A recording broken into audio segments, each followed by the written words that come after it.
I think this is just the onward and upward trajectory that AEW has been on for 3 years. You can say with the addition of me, we're doing better, but I look at it as like with the addition of Bryan Danielson and Adam Cole and all the talent that Tony brings in, every day is a step forward, and it doesn't necessarily start with me being the champion. It to me, it's a team effort, and I like to say, if you want to go, fast, you go alone. If you want to go far, you go together. And this is very much a team effort and a team environment backstage. I couldn't do this alone. Obviously, this guy did bring me back to professional wrestling, so all credit to him. It wasn't easy to do. And I'm happy to be here. I'm happy to be the champ. I take great responsibility in holding that title. And, if I'm the face of AEW, then I'm the face of AEW, and I'm going to do everything I possibly can to not just put more money in my pocket, but his pocket and everybody's pockets backstage, and put on the best possible show every single time I can for all of you. Thank you. Congratulations. Thank you. Yeah, a lot of people were talking about the promo exchange you had with. A lot of people were talking about the promo exchange you had with Page leading into Double or Nothing. How it felt like there was some real tension there. Do you feel like you're blending in with this locker room, or do you still feel like you're kind of somebody on the outside trying to find his way in to the regular mix of AEW?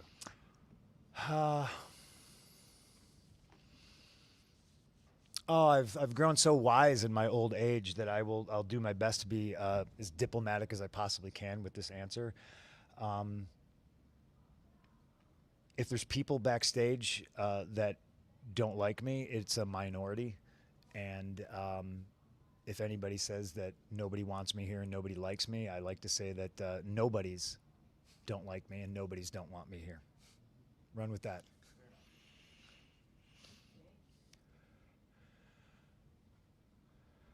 Danny Webster, Las Vegas Sun. Punk, you kind of touched on it on Dynamite about over 10 years ago in this city. You had the moment that kind of skyrocketed your professional wrestling career. To come back here 10 years, 11 years later, does it feel like a full circle type moment for you, given what happened back then to now? Yeah, a little bit. I just did. Mark Ramondi interviewed me for ESPN, and I said something that I think a lot of people, obviously, on its face will think is ridiculous. I said I feel like the 7 years I was out of the ring, I didn't feel was wasted. I feel almost that the 10 years that I spent in WWE was wasted, because I feel it is management, owner, booker, whoever's job is to get the most out of all the talent. And I feel that I never was – I reached the potential that I could have, given the limitations they constantly put on me. And I feel here there's no limitations put on myself or anybody, and sky's the limit. So I finally feel like I could reach my potential. So that's what I mean when I say that. Goddamn, I look back on that time and I'm like, what are we doing? To me, you're always trying to make the most money and put on the best possible show you can. And it felt like 10 years of fighting silly battles and standing on my own dick. And I'm not in the business of trying to stand on my own dick. And I'll say it one more time. I don't do that here. I think everybody here can reach their fullest potential, We have a dentist that works here, right? Because I chipped my teeth at some point. She's very good. Yeah. It fucking sucks. Punk, it's been almost 9 I years. for sure got you guys blocked. I'm pretty sure. Pretty sure you got us blocked? I'm pretty sure you got me blocked. I'm pretty sure. positive. Yeah, And okay. especially after this question, you probably will like me even less. But I haven't answered yet, so So it's been around 9 years since you've been world champion somewhere else again. How do you feel? You seem a little tired, but well, the show is like fucking 12 hours long. Have you ever watched You're not tired? Come on. I'm tired as hell. Y'all's match was like 2 hours. So Yeah, it was a great match. but my real question is, you had like a little bit of a Twitter war not too long ago with Eric Bischoff, where he, and I quote, he said that you were the biggest financial flop in wrestling That's history. fucking bullshit. Hey, I can tell there's only one person that can attest to that. I don't know what other people. I can only attest what's happened here and public record, and some of these things are a matter of public record because things of freedom of information and stuff. So we do, have over the years a good amount of financial data in pro wrestling. I can tell you, like, no one wrestler has ever come in and made a bigger plus delta financial difference in the history of my company going into this is the 3rd year anniversary this week. Going into year 4, no one person has ever made a more positive impact.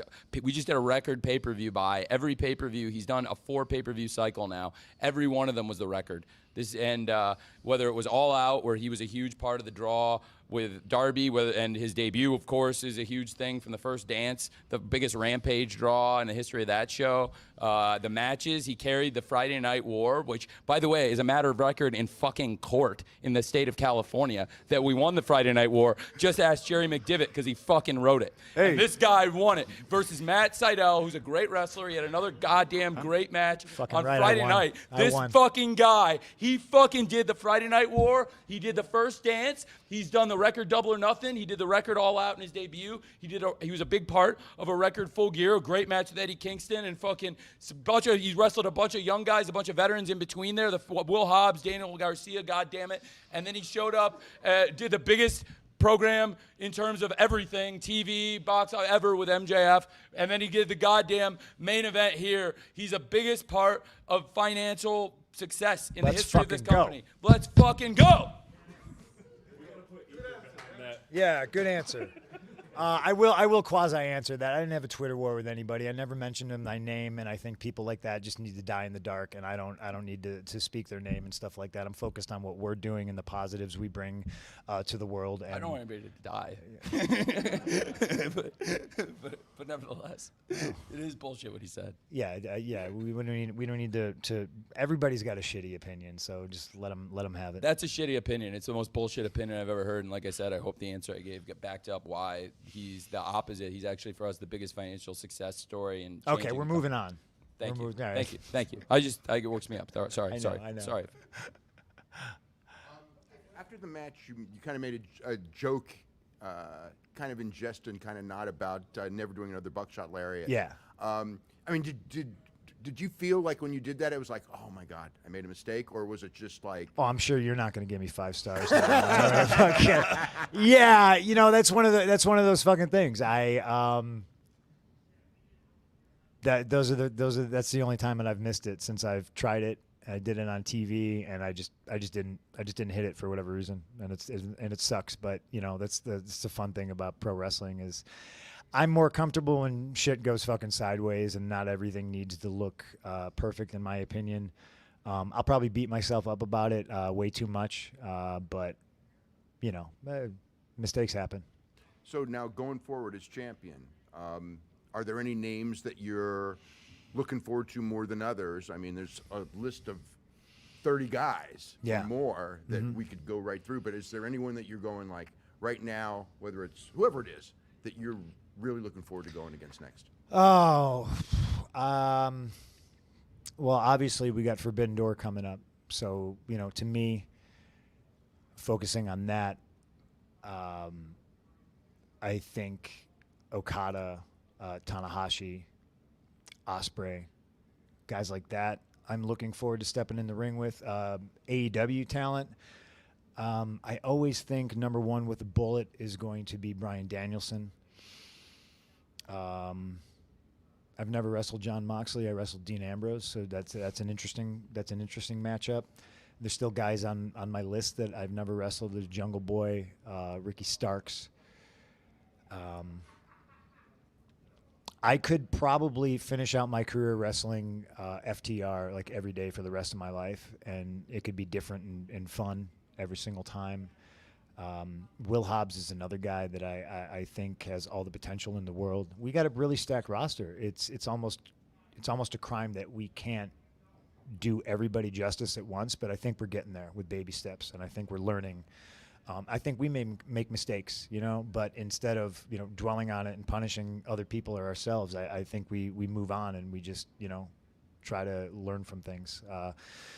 But Bryan Danielson would probably be the first guy that comes to mind. Very selfishly, I'd love to wrestle him again. Will Washington, Fightful. So you famously had 2 other reigns that kind of kicked off summer in 2005 at Death Before Dishonor 3. You won the ROH World title, and it kicked off what was known as the Summer of Punk. Fans kind of dubbed 2011 Money in the Bank the Summer of Punk. And now we're going into another summer, and here you are, the AEW World Champion. How do you feel this next reign can go the distance and top what you did with specifically the first run with Ring of Honor? I don't know. I mean, that's the goal, right? And it's weird too, because I'm a fall guy. I like Halloween. I like the cooler weather, but summer seems to be my time of year. I think we top it by telling great stories and making the focus wrestling, and I have a crazy sandbox full of talent that I get to wrestle, and I think that's how we try to top it. I feel like this is the first time in my career I'm more comfortable being the good guy. I've always felt a little shy about it. I feel more connected to the audience than ever before. Probably has a lot to do with me disappearing for so long. And every day really is a gift. And I think that the fans feel that, and I think I project that. It's just like, man, this could all be gone tomorrow.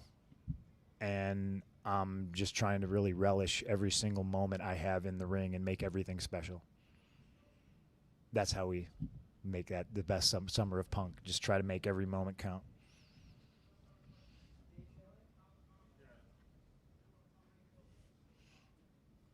Dave Schilling, LA Times. 2 questions, one for each of you.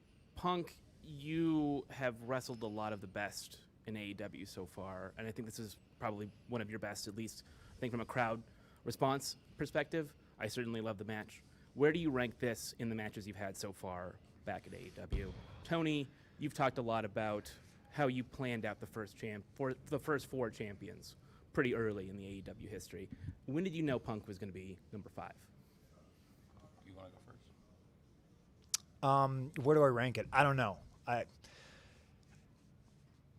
Dax will probably make me watch it. And I don't know. The thing that's going to stick in my head is, I screwed something up, and it might take that out of the equation, and it might have felt like damn near perfect match to me just from the crowd response. And I feel like they were super into him and me, and it's more of the, engagement with the audience and letting them kind of dictate which way we go. It's up there. Especially when you consider, this is the first time we ever locked up, and the first time you ever wrestle somebody, there's normally sometimes it gets a little sticky, So as far as matches go, first time we ever touched, I think it's pretty damn good. But as far as ranking it, I don't know. I'm honestly my worst critic, and I think everything I do is kind of meh. So. I don't want to rate it. I'm embarrassed to answer this specifically, especially with the champ sitting here. So I'm gonna kind of dance around your question, but say that we got very close in the pandemic, and then as soon as I think there was a point where there were no fans in the seats still, but we were really tight.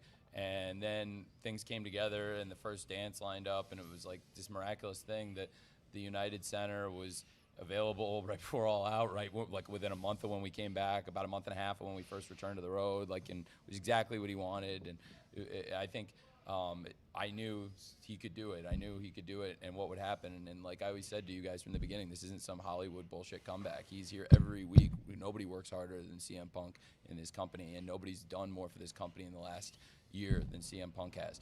And so I think in the pandemic I could foresee that like that. But from the other truth that is a good question, and I want to tell, and he knows, and is from the very beginning, like you made no secret, like you wanted to see if this thing got off the ground. You didn't want to be a guinea pig from this thing from the very beginning, and you came in at a time when the company had taken steps. And then I think like when you and I got to know each other in the pandemic, I think it like opened up, it created a chance for us to like, we had a lot of time at home and just started talking on the phone a lot and became friends. And so I think like that created an opportunity. We just didn't know when the fans would come back, but the fans have made this so special from the first dance. So the first moment he walked out is one of the great moments in wrestling. Tonight is such a great moment. And what I would add is from the very beginning of the company, you know, I knew that if we had CM Punk and along with the people we got, like I wanted him from day one, but when he finally came, it was been the best stuff we've ever done. Like I was saying, gave financial, it's not just about the financial, it's about the people. And we've never been in a better place because of you. So thank you. Thank you. Righteous Reg, Pro Wrestling Illustrated, Grab City Podcast. I'd like to formally apologize for the tears last time we had a conversation on the Scrum. I've cried like 6 times today. I get it. It seems to be a theme. Congratulations on your victory. AEW are on their way back to your hometown, Chicago, Illinois. How do you feel going into Chicago now as the AEW World Champion? I feel a great responsibility, you know. Everybody always talks about locker room leaders and all this corny shit, and I don't necessarily think, you know, they exist, except certain people lead by example, and to me that's what leading is, you know. So I'll lead the company into Chicago, and I'll learn from all my past mistakes and do the best I possibly can to show everybody in the locker room, not necessarily, you know, the one right way to do things, but, you know, how to operate and how to conduct yourself as a champion. But I'm very excited to go back to Chicago. On top of doing AEW every week, I've been filming 2 television shows, so I kind of haven't been home in a very, very long time, and I'm hoping my schedule clears up a little bit so I get to actually spend like maybe a week or 2 at home before the pay-per-view, but we'll see.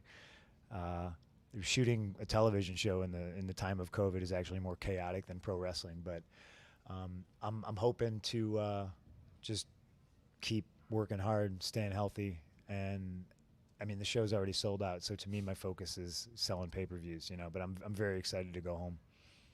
You're also leading the company into LA, champ. I am. The Forum. It's so weird. A couple weeks ago, I went to the Forum to see Bill Burr, and I was like sitting there, and I was like watching Bill Burr, and I just was looking around thinking, man, this is so crazy. All these people came to see this guy. Hey, wait a second. We sold this place out too. It was like an aha moment. I was like, oh, it's pretty fucking cool. It's a famous building, and again, fortunate and grateful every day. Like, you know, I can say I sold out the Staples Center, and now I can say part of selling out the Forum, and it's neat. You know, it's exciting to me. Was he? Son of a bitch. He's following me everywhere, this guy.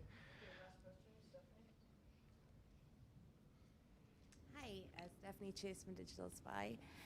The last time we saw you here, Punk, do one of these, you had just gone through this feud where you kind of looked back on your whole career and you were very emotional. So I'm wondering about the timing now, having just done that. Was that good to get that kind of out of your system, like a cathartic moment, so now you can move on into maybe another stage as the AEW champion? Yes, it's very much by design. Come back. Get your feet wet, show that you can still hang, do a bunch of callbacks, kind of catch people up to speed about stuff they may not have seen. Is a happy accident that Tony bought Ring of Honor at the same time, so it's a great advertisement for that company, and I think MJF, growing up a CM Punk fan, was such a big part of that we got to tell that story, not just like a nostalgic way. We got to tell it through the eyes of a kid who grew up watching it, and, you know, different perspective. It's just pretty super interesting to me that we got to tell that perspective and tell that story, and it's just like just different chapters. And now this for sure is just the next chapter, and that was about the past. And this is about the future, and I'm excited to tell that story. Dave, you good? You got anything else? You good? You good? Brian, you good? You all right? You sure? No, please, kiss my ass. That's why I'm here. I'm sorry. Best you've ever been as a worker. It's crazy, I'm just right? a guy. It's crazy. And but I wanted to ask your opinion, what you think, because obviously you had the ROH run, WWE run, this run here. Yeah. What do you feel? I think it's so awesome. I think he's right. I think he's totally right, and I think it's so cool. I think you're right too, and it's really crazy. I don't know if it's I'm just older and I'm wiser. I don't know if it's just there's more, like I talked about it before. I feel like there's more of a special connection with the crowd and me. I don't know, man. I'm having so much fun, and I approach things logically all the time, whereas before, somewhere else, I think there was just all this external bullshit that at the end of the day doesn't really matter. And I don't have that here. There's not all that weird pressure. And I can just kind of go out there and, for lack of a better description, just be an artist, if that makes sense. It sounds super fucking pretentious. This is pro wrestling, right? But I think some of the best guys that ever laced up a pair of boots looked at it that way, you know? And I said it to Mark Raimondi. I said, I used to think, man, 43 was old as shit. You know, like, these guys shouldn't be in the ring. What the fuck? And now I look at it just like I'm in my prime, you know, and I don't want to just use that prime for me. And that's hard to say because here I am and I have the title, but I want to use the time I have now to tell those best stories in hopes that the people I'm working with and the people that are in the locker room watching are like, oh, I get it. You know, like a lot of it comes with experience and putting time in. So I've developed the relationship with the crowd, you know, and I just think it's this place. This place makes me better than I've ever been because I'm able to reach my full potential. It's everything about it. This is this place and the mix of talent, and for all its warts, I love AEW. But like this is what I dreamed pro wrestling could and should be in America since I was like 15 years old, and it took this long to get here. And I think that's what helps make me be the best version of myself that I've ever been. And on top of that, I got tremendous talent that carries me through and makes me probably look better than I really am, and that's part of it too. Yeah. What was it like as far as, I don't even know how close you were watching the undercard, but the matches that were, the last couple of matches before your match were pretty frickin' great. I mean, do you, and you would probably know that before the show started anyway.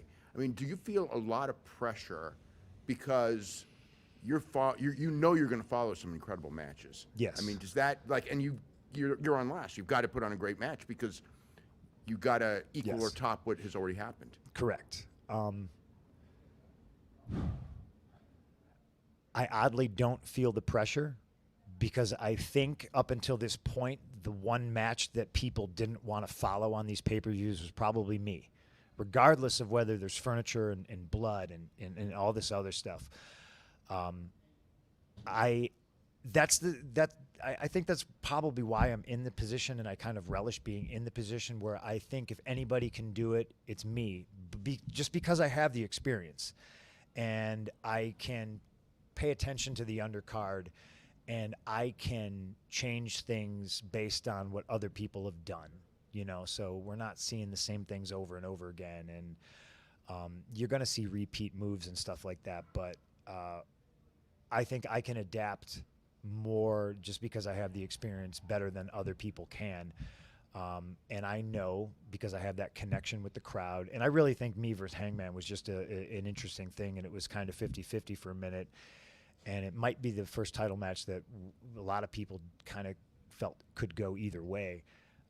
I think that's why I'm in the position I'm in, is because I can adapt on the fly, and I can kind of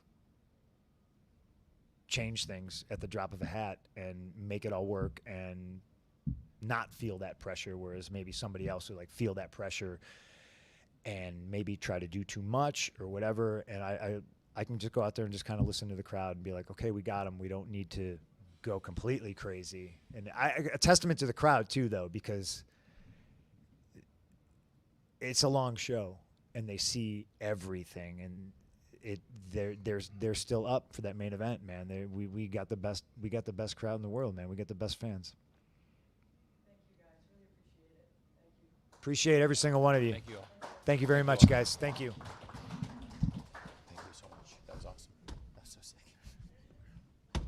I need an ice bath. You did? Do we have like a big tub of ice? Yeah, I think so. Topher, can you get CM Punk an ice bath, please?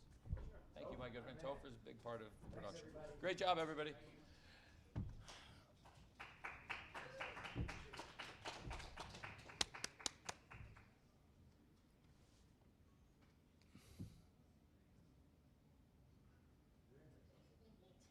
You bringing up next? Great.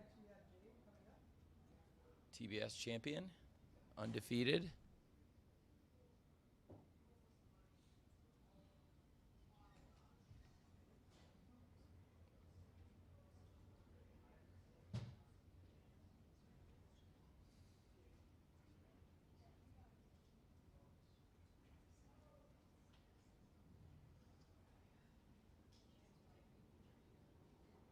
Oh, that's great. Get a champs photo out there. Sorry you guys just missed that. We'll try to get that to you guys.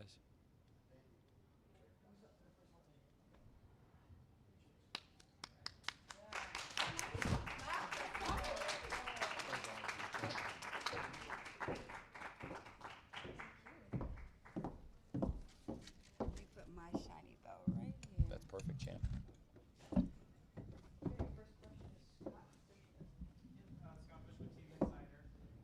Clear, you can see the confidence every time you see renewed confidence, and then you have the baddies section building up that that entourage that you seem to be having. But from the in-ring standpoint, how do you feel like you've grown as a performer? Kind of give us an inside look at the work that you've put in, to better yourself in the ring.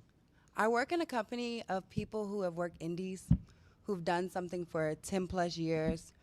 I'm entering my second year. I'm working with one of the best, thank you, Tony Khan, technical wrestlers in wrestling in general. I feel like my progression is amazing. Bryan did an interview where he said that he didn't feel comfortable until 6 years. It's my second year. I feel like I'm killing shit.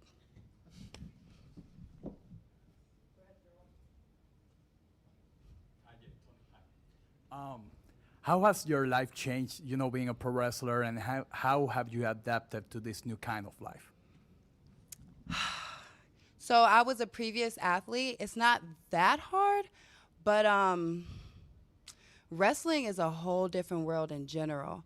Just from the fans, the schedules, the long hours, the commitment.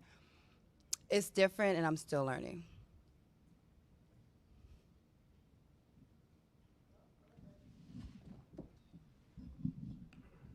Righteous Reg, Pro Wrestling Illustrated, Grab City Podcast. Great match, great everything. You look great. You're phenomenal.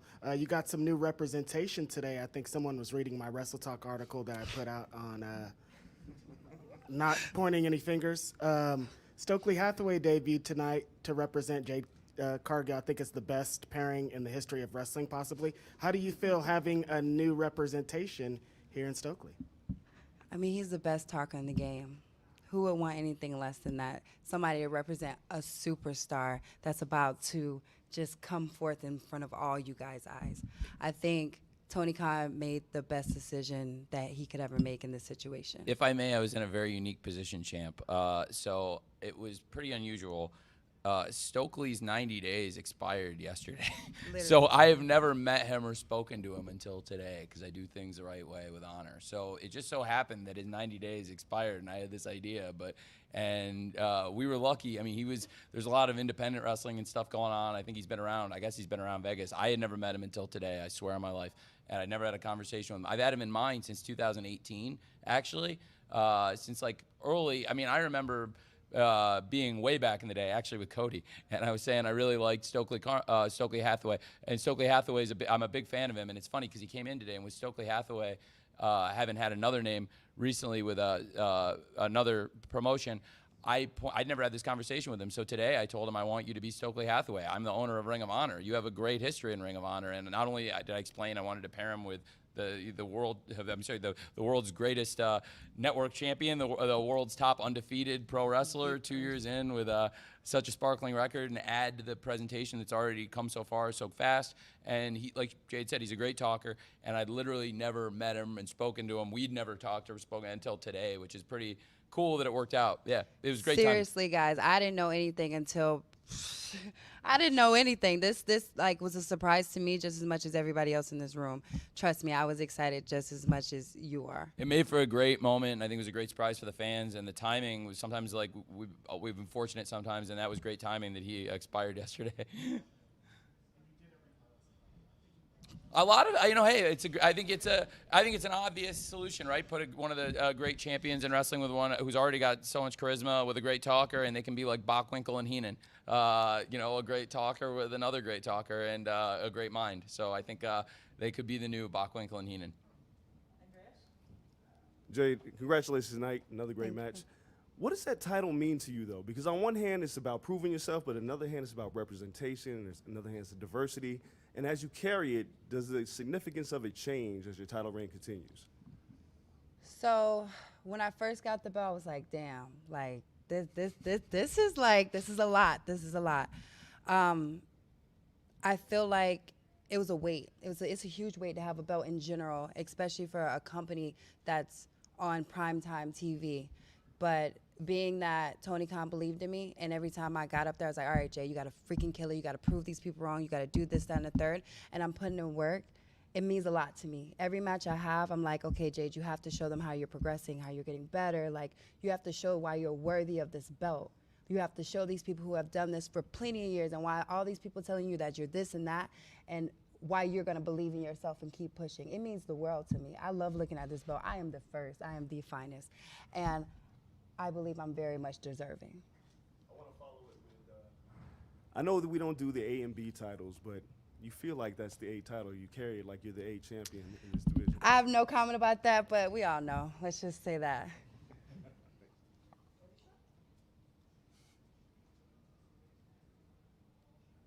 Hi, Alicia, Women's Wrestling Talk. There were 3.5 women's matches. Thank you.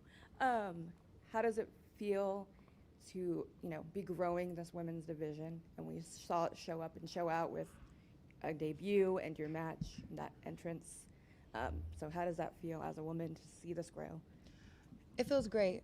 When I first came in, my first promo was about elevating the women's division in general. It wasn't about me being a queen or anything like that. It was about me elevating a division. I don't see the point of being a king of a division that's nothing.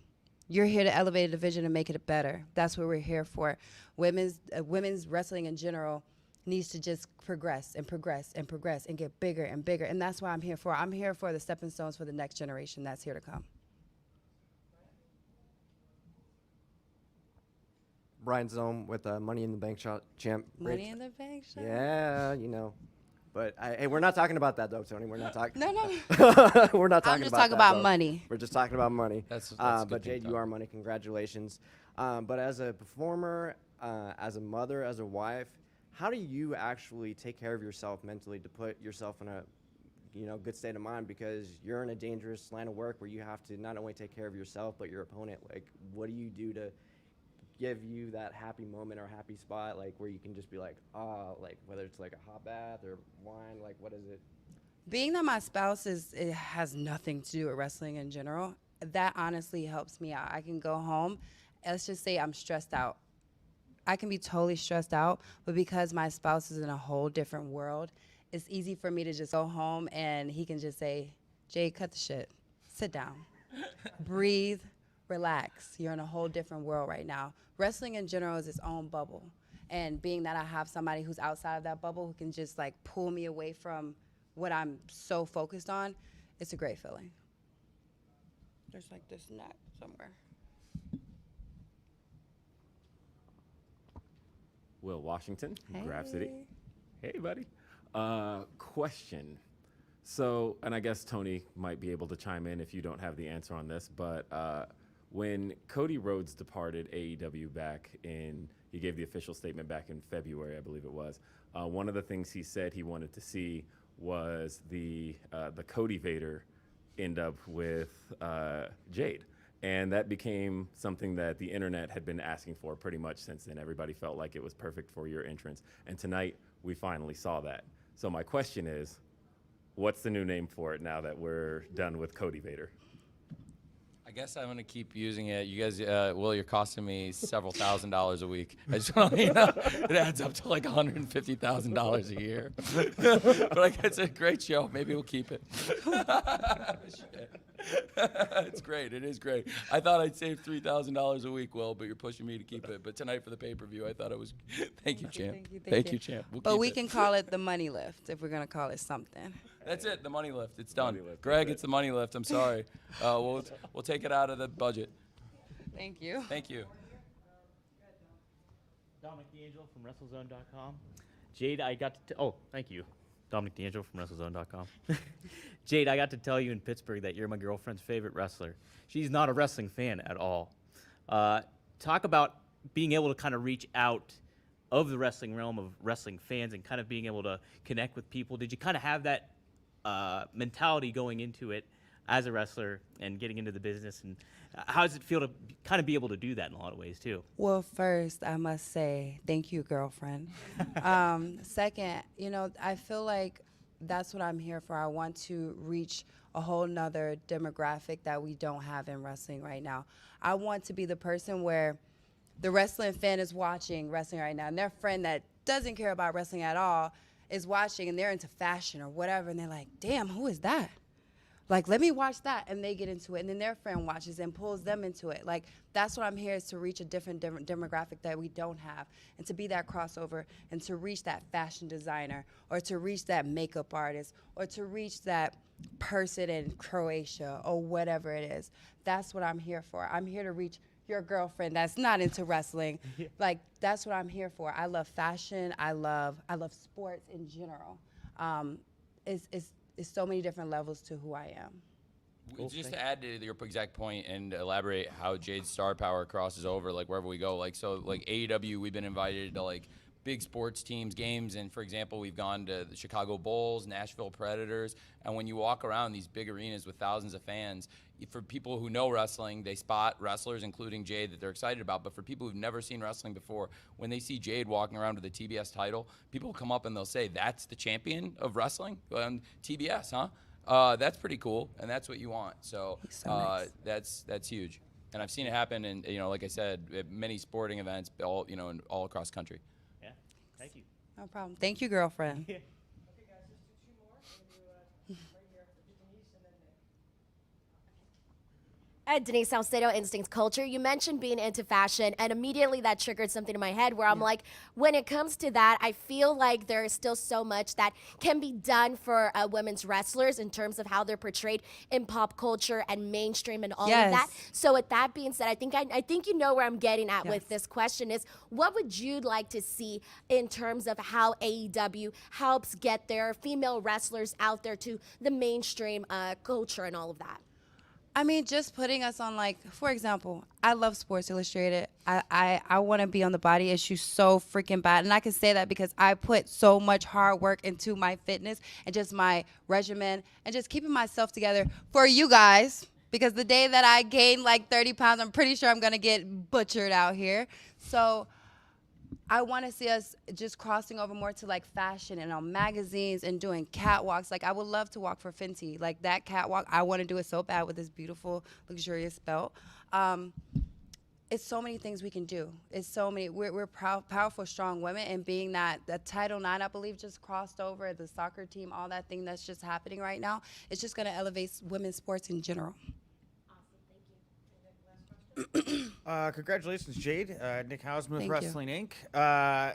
Red Velvet put out a post this past week that got a lot of people talking about Sonny Kiss possibly joining the Baddies. Yes. Much like Stokely Hathaway seems like a good fit. I think a lot of people would agree Sonny would as well. Do you see him as somebody you'd like to bring into your mix? I think Sunny is an amazing person. I think Sunny is nothing but a bad bitch. If you ever see my Twitter, I literally have tweeted this out. I think it got over 4,000 or 5,000 likes about it. We're just crowded as hell right now, guys. Like, we got a bunch of people. We literally have, like, I have a lawyer. I have a... You got a manager? I got lawyer? a manager. I have 2 beautiful women right next to me. I love Sunny Kiss. I would love for him to be a baddie. But Jesus Christ, guys, like we're loaded right now. I can only do so much. No problem. That was awesome, Champ. Thank you, Tony. So awesome, dude. I appreciate it. I appreciate it. Thank you very much, Champ. I hope you guys enjoy the show tonight. Thank you, Jade.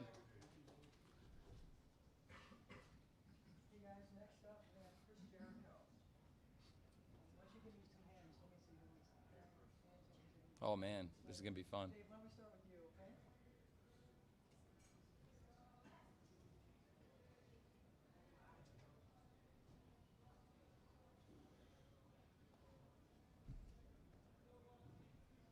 It's a great night, guys. Thank you. I really appreciate it. I'll get to catch you after Chris comes in. We can catch up at length too. It's been a real special night. Just before Chris comes in, some notes I'll drop that are interesting. So this is the record for Double or Nothing. All of our pay-per-views continue the streak. All of the pay-per-view franchises have been up year over year. All Out, every All Out's been higher than the year before. Every Full Gear's been higher than the year before. Every Revolution's been higher than the year before. And now for the 4th Double or Nothing, based on digital buys, I can safely project this is the all-time high for Double or Nothing. And it's in part due to all of you, and I'll just say that again at the end, but I really appreciate all being here and disseminating and helping build interest among the fans for this. If you don't know, I talked about it with other media during the week. Is Chris coming in? By the way, I'm ready to time Chris. Whenever you're ready. Okay. And I'll drop the stat again maybe later, but it looked increasingly likely that there might be a Game 7 this week. And when we planned, had I gone Saturday, it was actually more likely that the Warriors would have played, because the Warriors would have been Game 6, and a Game 6 is far more likely than a Game 7. And actually, there was only a 28.1% chance of a Game 7. So, but as the series was going on, 28.1% chance. So about 72% of the time, you're not going to get it.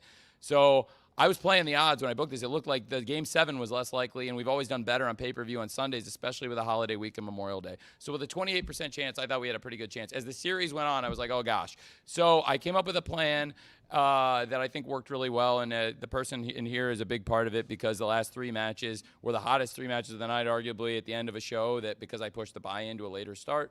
And tried to make sure we had really special stuff with Anarchy in the Arena, and of course the World Tag Title and then the World Championship matches at the end of the night.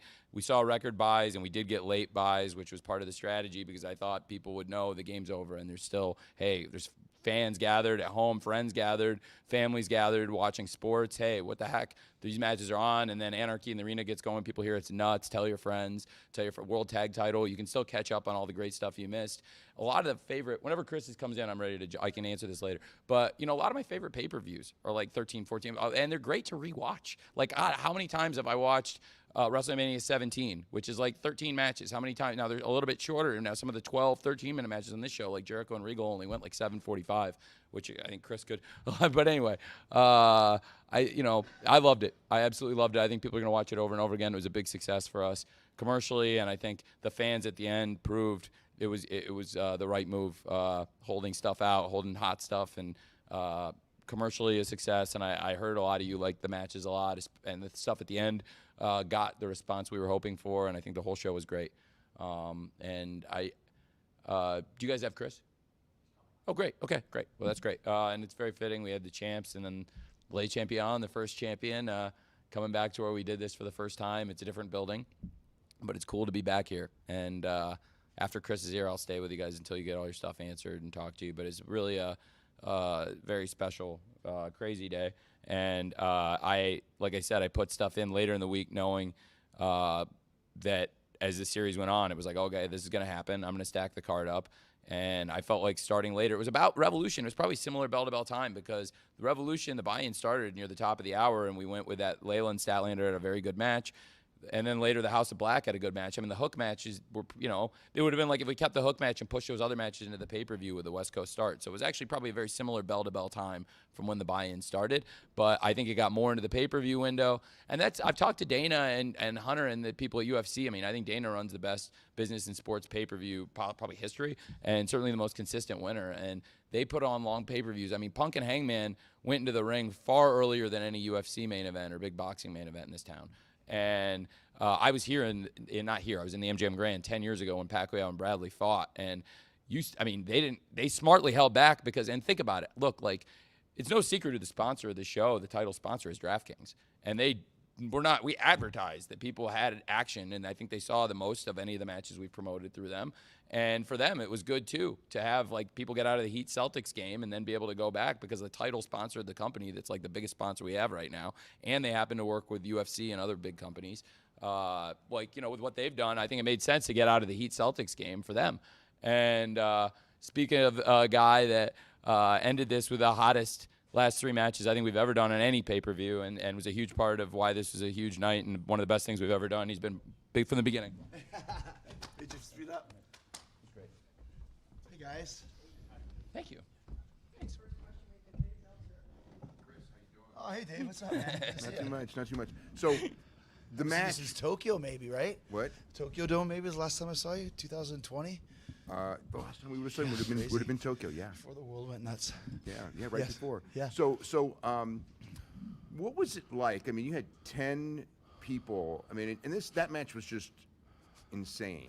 I guess is the best way to put it. Yeah. I mean, what was it like putting this thing together? Because I was just like, there's so much going on that you almost have to watch it like 4 times to catch everything. I mean, it was insanity. That's all I could say. Yeah, first of all, I just want to say that our production team, our directors, did just an amazing job because it was very crazy.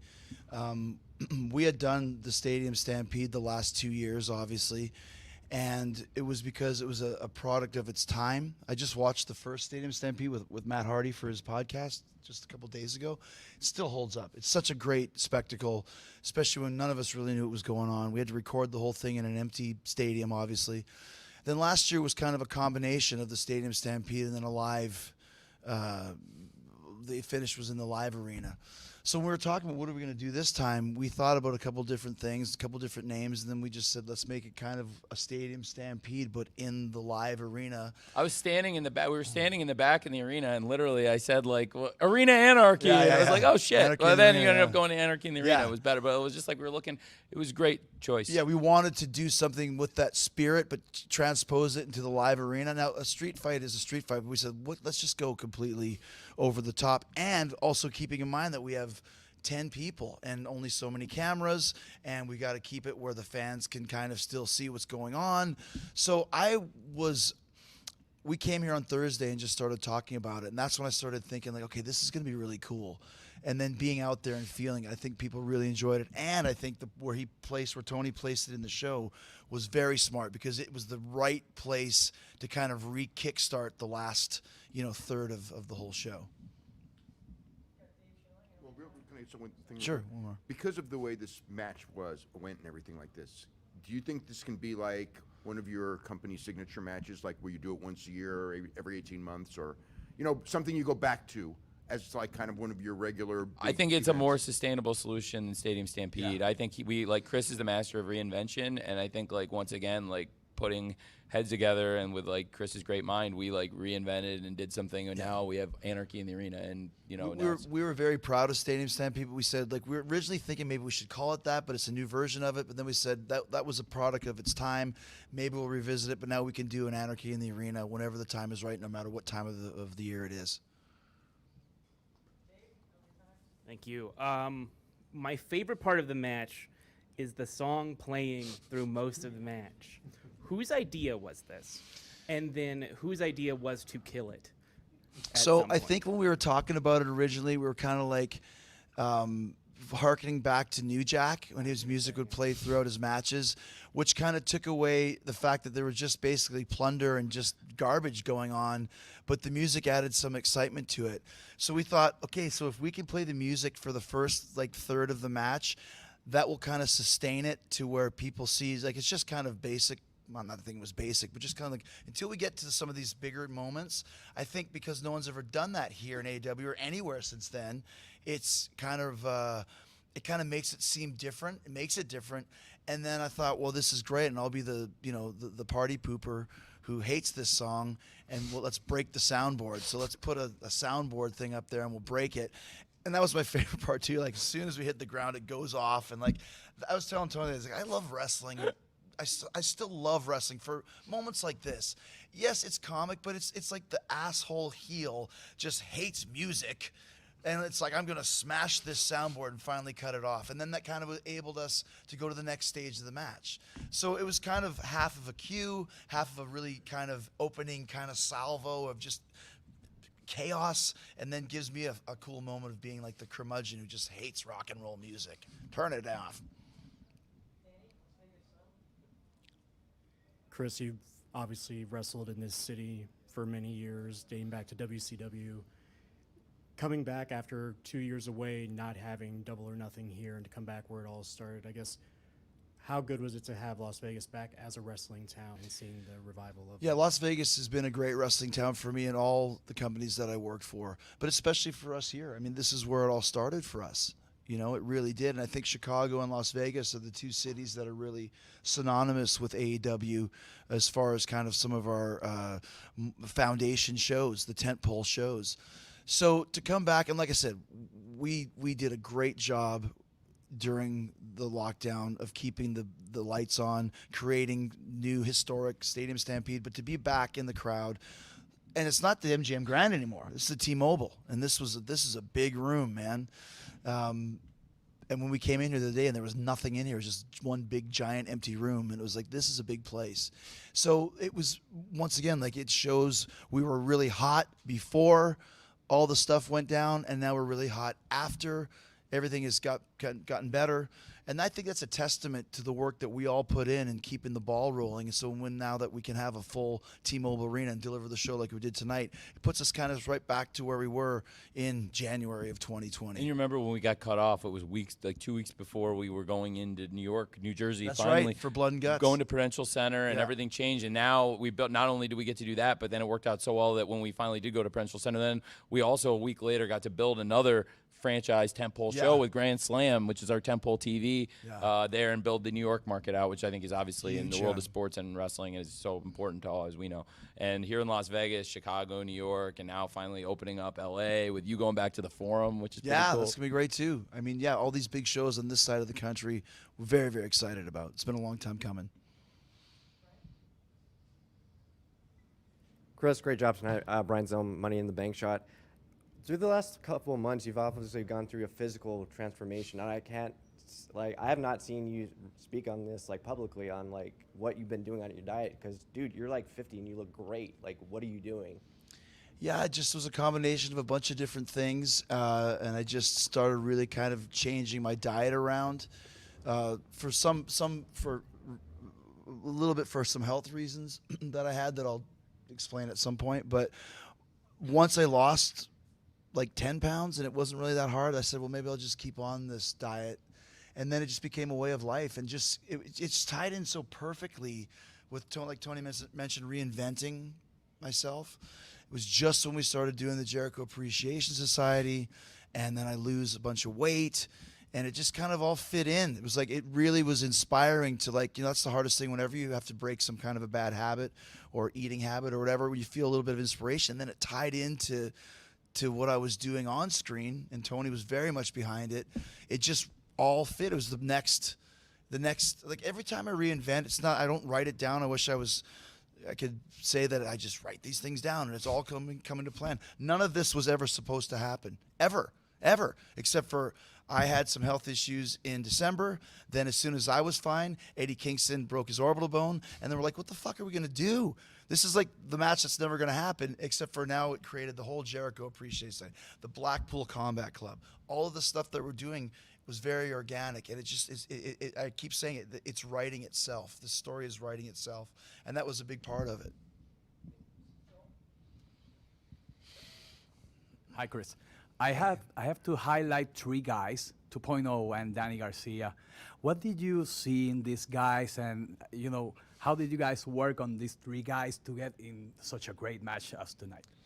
Well, it's kind of a combination. Once again, Tony and I always laugh because we always have great minds think alike moments where I'll text something and he'll say, I was thinking the same thing, and vice versa. And he put those three guys together, right? So when we started thinking of like, okay, maybe I should, because my original idea was to end up doing the feud with Eddie Kingston. You can't win the big one. He wins the big one. We shake hands and we become partners. Maybe we join up with Mox and become like some kind of a, I don't know, a trio of just kind of hard-nosed vets or whatever the hell it was. And then Bryan Danielson did the promo where he said, I'll start on my own faction with Mox, and I'll bring in Lee Moriarty, and I'll bring in this guy, and Wheeler Yuta, and I'll bring in Danny Garcia. And I was thinking, well, that's kind of a drag if we do that, because then Danny Garcia and 2.0 have been this trio that was involved in me and Eddie's story. And I thought 2.0 is doing really good. We kind of brought them in and didn't know what to expect, and they kind of really killed it. Yep. And then I started thinking, why would we ever break them up? And why would I not use them and turn on everybody else and keep Jake as the heater and start a whole new faction? And it was just like, that's it. That's it. Because Eddie had just done a thing where he said that Santana and Ortiz didn't win the tag titles because of me. And it sprinkled this little shadow of a doubt in there, and that's when Eddie got hurt and he couldn't work. So I said, well, let's do a thing with Santana and Ortiz. Finally, the Inner Circle goes our separate ways. Sammy quit because he was the champion at the time. It's between you guys. It just all fell into place, and that's when it was like, okay, I could use those three guys and start a completely new thing and put the spotlight on them, and not just on Danny, but on Matt and Angelo as well, and they've done a great job. I mean, Matt Menard has become one of our best characters on the show. I mean, he's what Pat Patterson would call a gimmick. You're a gimmick. If there was no wrestling, you'd do nothing in life. And that's basically what he is. He's a gimmick, man, in the best possible way. So we've really kind of seen this, and like, you know, Jake Hager's always very underrated. He's all into it, and just let's all wear white tonight. Let's wear Kangol hats like Danny Garcia, who was like originally was like, well, he's a sports entertainer, and people were furious. The Ultimate Wrestler is now a sports entertainer, and what did he do? He wore a Kangol hat. I was like, I was this many days old today when I wore my first Kangol hat. Like, what the fuck is a Kangol? Where'd you get a Kangol hat? You weren't even alive in 1996. So everyone's got inspiration and everyone's feeling it, and it just creates great moments and great matches like we saw tonight.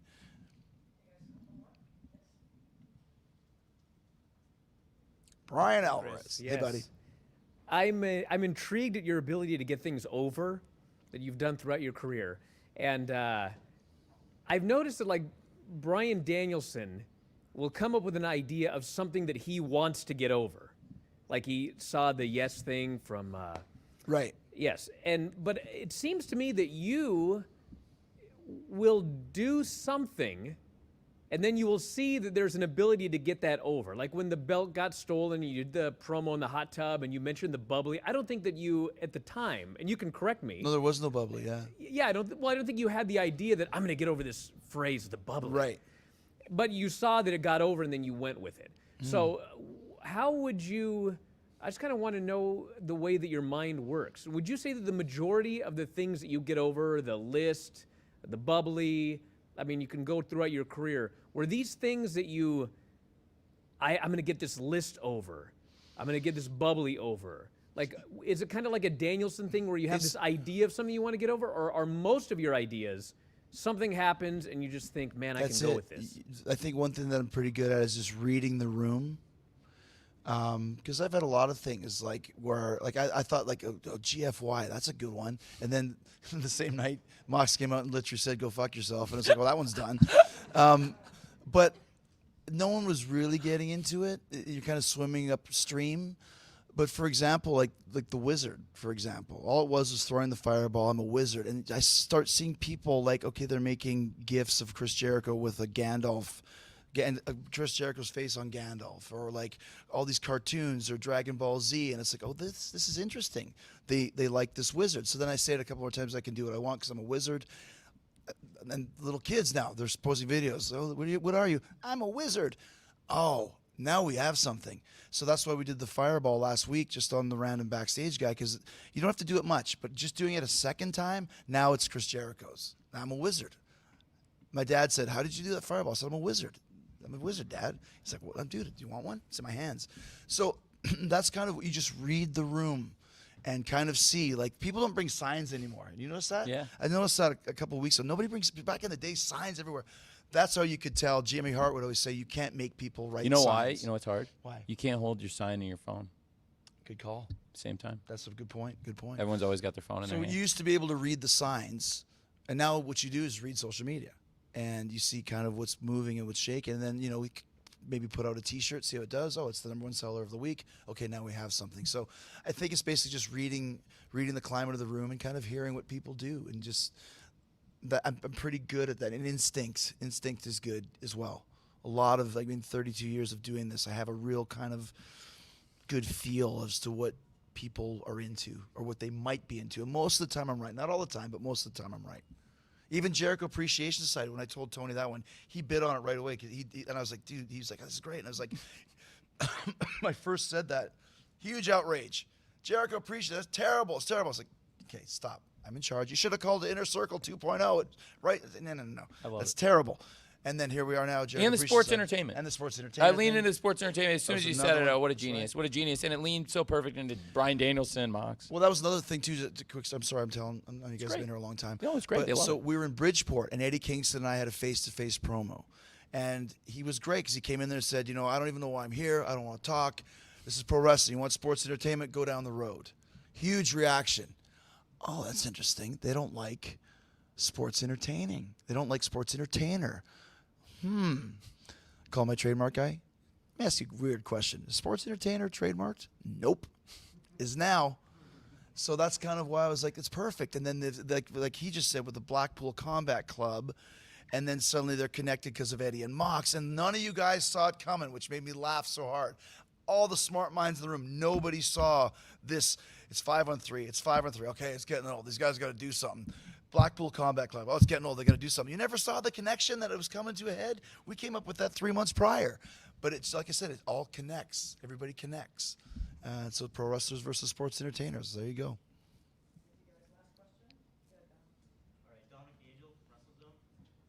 We talked about reinvention. First time I did a Scrum, I asked you about Terry Funk reinventing himself. Who on the roster would you say has that potential to kind of reinvent themselves that you kind of see? Have you seen anybody kind of give that indication or something in that regard? Well, I think Bryan Danielson's doing a pretty good job. I think Moxley, if you look at Moxley now compared to 3 years ago, maybe not like a different gimmick or something, but he's a completely different performer than he was then. A lot of our roster is very young. You know what I mean? So they haven't had to reinvent yet. You know when it's time to reinvent, we start getting stale. But unless you have the experience, it's hard to know that you're getting stale. That's once again, you got to listen to what the crowd is doing. I mean, Matt Hardy's reinvented himself very well over the years, but he's also got years and years of experience. So I don't know, and I'll have to see. I'm trying to think who's creative. Like Swerve Strickland is very creative, and I had him on Talk is Jericho, and just listening to how he thinks about wrestling was very interesting. Malakai, that's a perfect example. Done a great, completely different of what he was in WWE, with still a kernel of the same thing, but he's created this whole new faction and vibe for himself. So those type of guys, I think, have a real proclivity to change, because reinventing is not just doing great promos and doing new angles. It's a complete gimmick change. I always go back to when Kiss took their makeup off. You know what I mean? Like, you knew that this was a new Kiss because there's no makeup. That's just insane. Why would they do this? Because it's different now. And for me, every time I change, there's always different clothes or a different look, different catchphrase, a different entrance. I remember when I walked out in trunks in 2008 in WWE, and I'd worn nothing but long tights for 20 years, and I was like, okay, I'm turning heel.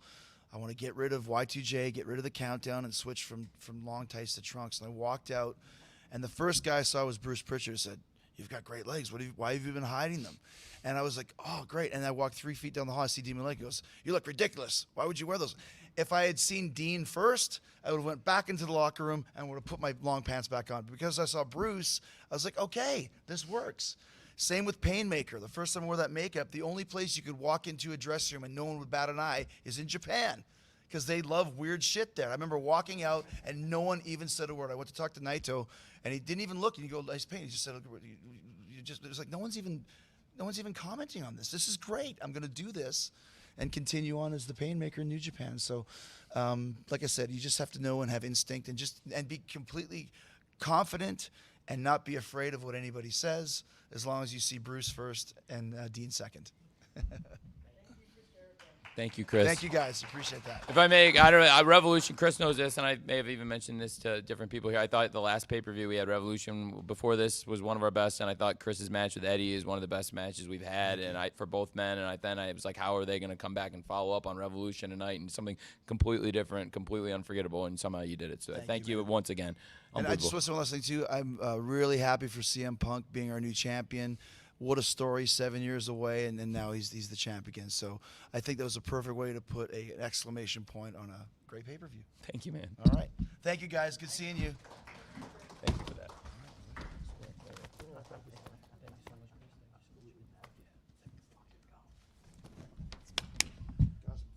I've fallen over enough furniture tonight. God, jeez, guys. Thank you, Chris.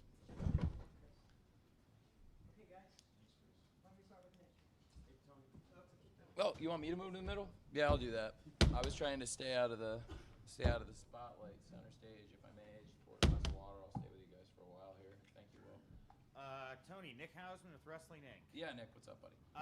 I'll ask you what literally everybody wants me to ask you, which is, from your perspective, what happened with MJF this weekend? I'm not going to comment on that, but I've got a lot of stuff on the pay-per-view I can comment on, but I'm not going to comment on that. All right, well, then I'll follow up with something maybe you will comment on, as Punk alluded to. It's a longer than average show. I had a lot of people hitting me up saying they felt fatigued, especially on the East Coast where the show ended after midnight. Is this the kind of length of show you're going to continue to put out? I will follow the feedback of the fans. It was pretty similar. Revolution had a great response, and commercially the show was very successful. Like I said before Chris came in, I was starting to say it was a little bit different, and I ended up adding a little bit to the length of the show to help the show commercially and help the show make money. And I think it made, if not a 7-figure difference, definitely a 6-figure difference in the bottom line of the show. And so that's a big consideration, certainly, and a major financial consideration when Game 7. Like I said, it was probably only a 28% chance of the Game 7. It was far more likely if I'd booked the show Saturday that there would have been a game, and it would have been the Warriors who were a big draw. And so the Game 7 only happens 28.1% of the time. 72% of the time, this would have been a pretty easy thing. And on the West Coast, I probably would have ended it around the time they always end. Every pay-per-view's ended between the same time until tonight. They've all ended. We've had a lot of the best pay-per-views anybody's done. They've all ended between 11:40 and 11:55-ish. Between 11:40 and 11:56 on the East Coast, which is like 8:40 Dave. So this is about the same amount of wrestling bell to bell as the Revolution. The difference is, I was starting to say, Layla and Chris Statlander had a long, great match before Layla got hurt on the first match of the buy-in in Orlando, which was on the East Coast for the fans. And I thought the fans were far more from that I learned probably better to put the stuff in the pay-per-view. I thought the crowd, this was the best. If people were fatigued at home, I'm sorry, because I never intended it to be that way. But it was the best the fans in the arena have ever reacted for the last 3 matches of any pay-per-view we've ever done, Nick. And I've done 13 of them now, and plus the original Fight for the Fallen Fighter Fest, which were free, but they were free domestically. I think they were still international pay-per-views, but I think overall international gets a good deal on pay-per-view prices. So I think domestically, this was, again, the highest we've ever done for Double or Nothing. So as I saw it go, it was getting more and more likely that it was going to go 7 games, which, again, is very unlikely, less than 28.1% historically, exactly.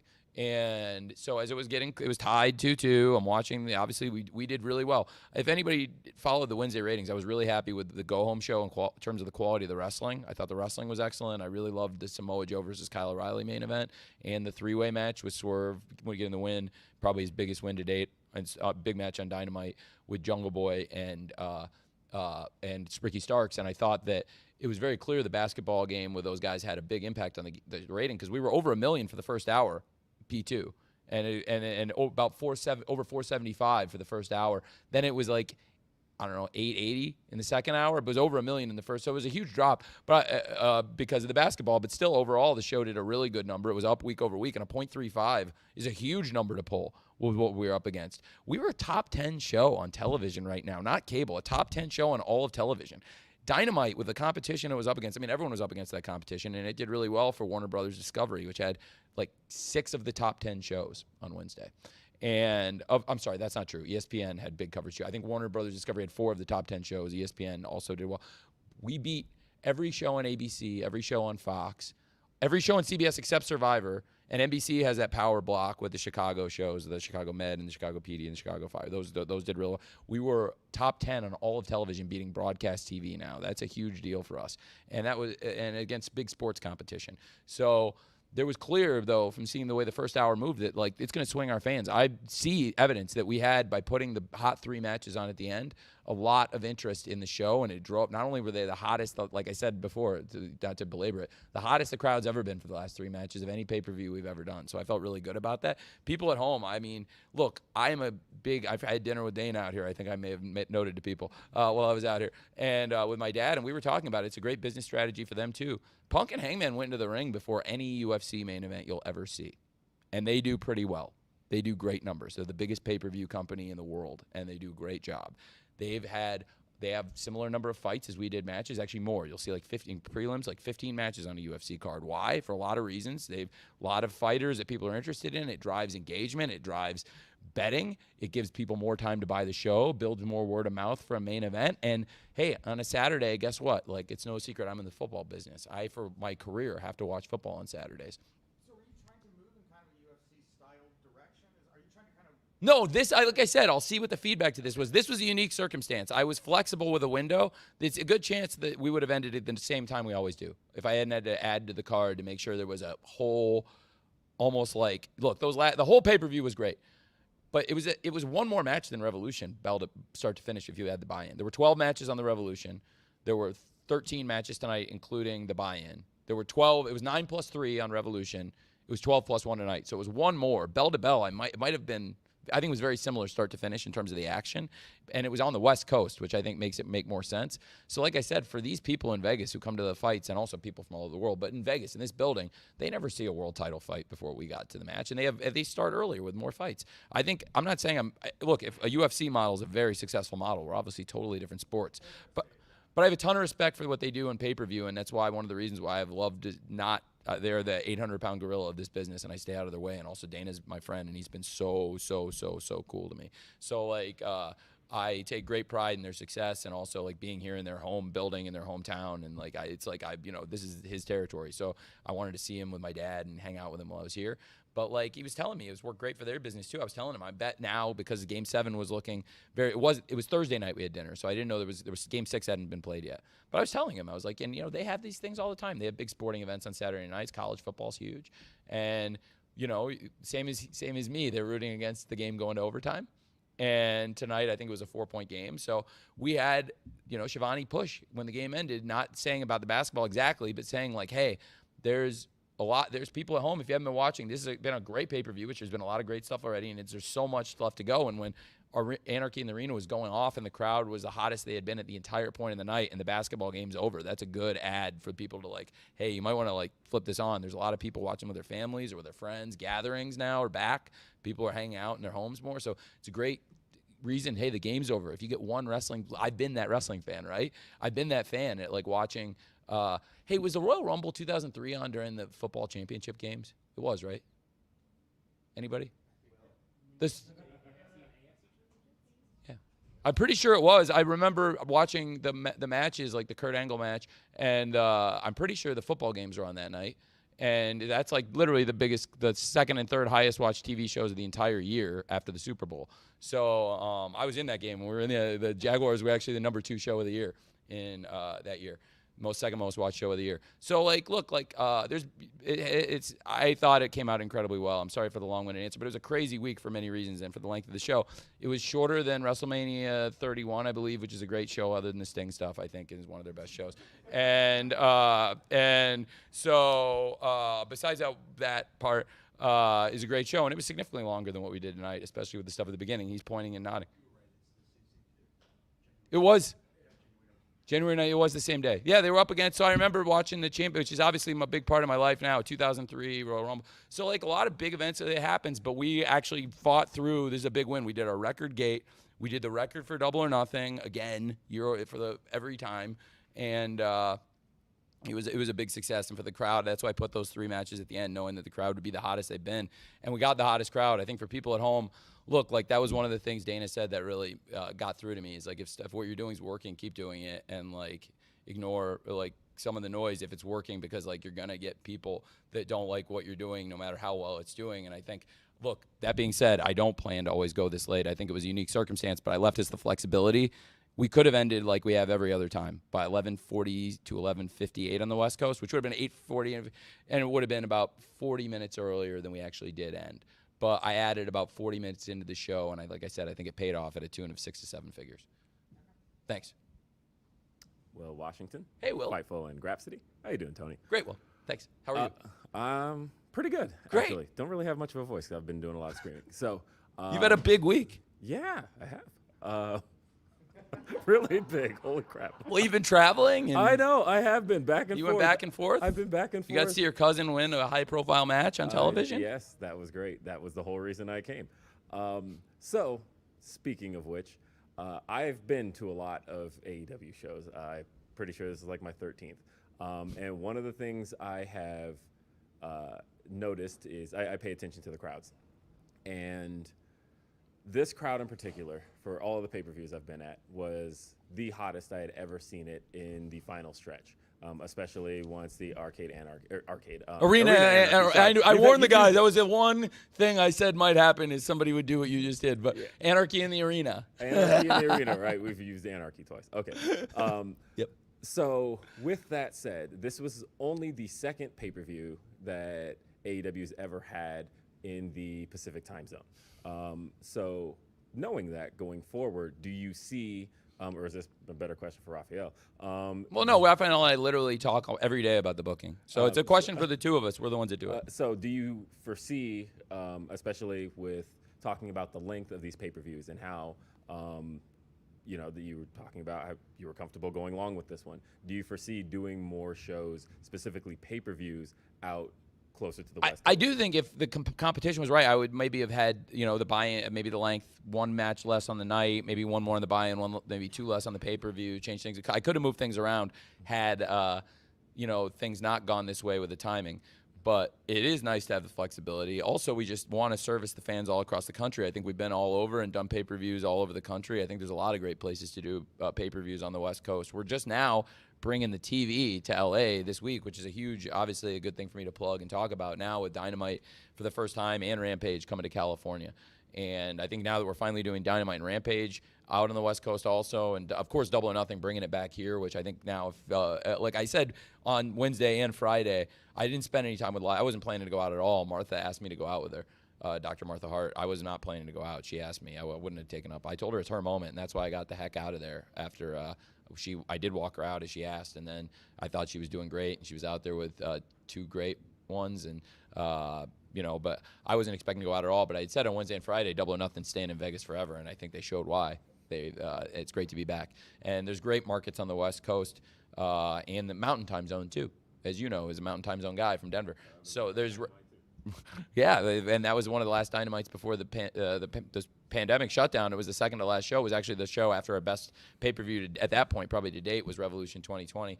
And tonight was the same kind of hot crowd, hot environment. I was really proud of it. So it was a longer show, but again, it was shorter than a lot of WrestleManias and Wrestle Kingdoms. So I do think like we get held to a very high standard, which is overall a good thing. In sports, as I've seen, better than not being held to a high standard, as I know from some experience in football in America and at times in Europe. But right now, things have probably never been in a better position with Fulham than we are right now. I know this is something you probably think about all the time, and this is related to the crowd, which was great. But in WWE, there's a sheet that says baby faces, heels, and if you say, "I want two heels to wrestle each other" on Raw, you're going to say no. How do you know that, Dave? Tell everyone. I'm not, because I worked there. God, this is embarrassing. What did you do there? I was a writer. Oh, okay. This is embarrassing. Anyway. No, wow, geez, why is that embarrassing?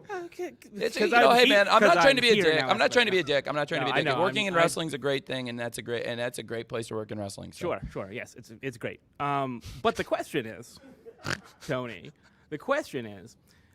you do this a lot, and this main event was two baby faces, two of the most popular wrestlers you have.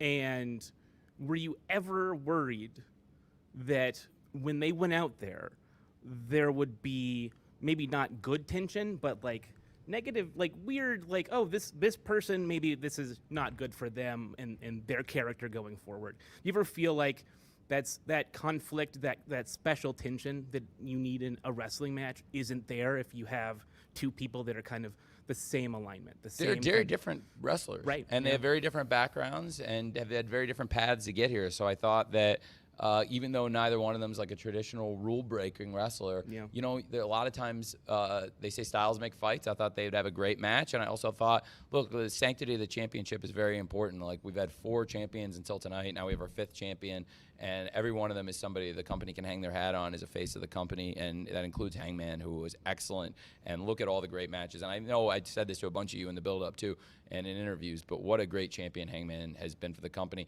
And it was something I felt really strongly about, and it's something I believe in. And you know, look, I'll tell you the truth. When he took some time away from the company a year ago, I don't think a lot of people in my position would have held things for him the way I did, and made sure that he still got a world title shot when he got back, and put him in a position where he go in the casino ladder match, give him the opportunity as a Joker to go in and then earn a world title shot after he had not been around, and could have gone with people that were more experienced, but I believed in him, and Hangman is a guy we've been lined up in from the beginning, and I'm a loyal person, and he's a loyal person, and he's a great wrestler. And from the very beginning of the company, the story when we were out here was Hangman, and then it was Jericho, and then of course Mox and Kenny at the end. And who were the first 4 world champions? Well, we set up for Jericho. Mox took the title from him, and Kenny, which was the end of the show, and the beginning of the show, as we set up going into it, was we knew coming into the show was Hangman was going to wrestle whoever wins the main event. It's either going to be his kind of, they weren't partners yet, but his stablemate Kenny, which would set up more later. But so the 4, we really believe in these 4 wrestlers, and I thought that this was the perfect main event for the fans, a match that was a must-see. It was like Punk said when he was sitting in this chair before they asked me to move over, which I was going to leave the aura of this chair that you know, CM Punk and Jade and Chris had sat in. So, yeah. I think you were proven right about the match. I agree. The Thank you. The crowd certainly said. There were people that loved didn't. Thank you. I really appreciate Yeah. you saying that, because there were people that thought that it might not make as much, and I was said from the beginning it would, and that for the prestige of the title, it was actually very important. And I guess now is as good a time as any to point out that I didn't, and I talk about Hangman, and this comes full circle. Around the time he left was around the time Punk came in, and a bunch of people said you should put the belt on Punk as soon as he gets in, especially when Hangman wasn't there to wrestle Kenny at All Out. And the reason he was not there is a very legitimate reason. It was a great reason. I'm very happy for Hangman and his family. And at the time, that was his private matter, and I think it was great that what they've done and had a family. And then he came back and beat Kenny in the payoff of what's the longest standing story in this company still. And they have had one of the best matches, if not the single best match in the history of the company, with with Hangman and Kenny and the Young Bucks. And at Revolution 2020, again, I always go back to it. It's a special night. And I think, Dave, it was the right match, and I appreciate you saying that, because I do feel like it was proven right. As I was pointing to somebody in the back, because I smiled to him, because I told him the crowd was gonna, and if a bunch of people worried about the length of the show, and I told him commercially this is something that is going to be very good for the bottom line of the company, and I promise the crowd will be hotter than ever, and with what we have at the end, it's going to be great. And I thought between the Anarchy in the Arena and the World Title match, the World Tag Title match was a great, perfect match to go in between, and Hangman. Whether it was a Kenny winning the title from Kenny, the first 60-minute draw on live television in my lifetime, I don't know of one. Backlund Hennig was taped, Dave, right? So, yeah. So there's no live 60 minutes in the modern. Kerry Von Erich and Ric Flair on the Financial News Network was taped in Hawaii. Yep. So there's no live 60-minute Broadways. Iron Man matches, but no, not Iron Man matches. Like actual, one fall. Have there been a one fall 60-minute time limit draw on live? I don't think so. But that wasn't a 1 hour Broadway. Okay, it was close. They did. Hey, that was a great match. That was a great match. But was that tape delayed? Wasn't that from England? That was also tape delayed. Yes, and that was 2 out of 3 falls. So 1 fall, 60-minute Broadway. It's the only live television in the modern. We've gone through a lot, and we went through a lot of stuff just now. What's up, Dave? What was the last thing you said? Oh, but yeah. I'm sorry. In America, yes, domestically, the first. So Hangman and Danielson, and then the match they had to kick off the TBS era. Like Hangman was the champion that brought us into TBS, which is like really meaningful and important, and that'll never be forgotten. The Hangman Danielson match on January 4th was a huge success for us. Was it January 4th or 5th? 5th. Thank you. I was thinking January 4th in the brain. Thanks, Raf. Good job. January 5th. I knew I caught myself there.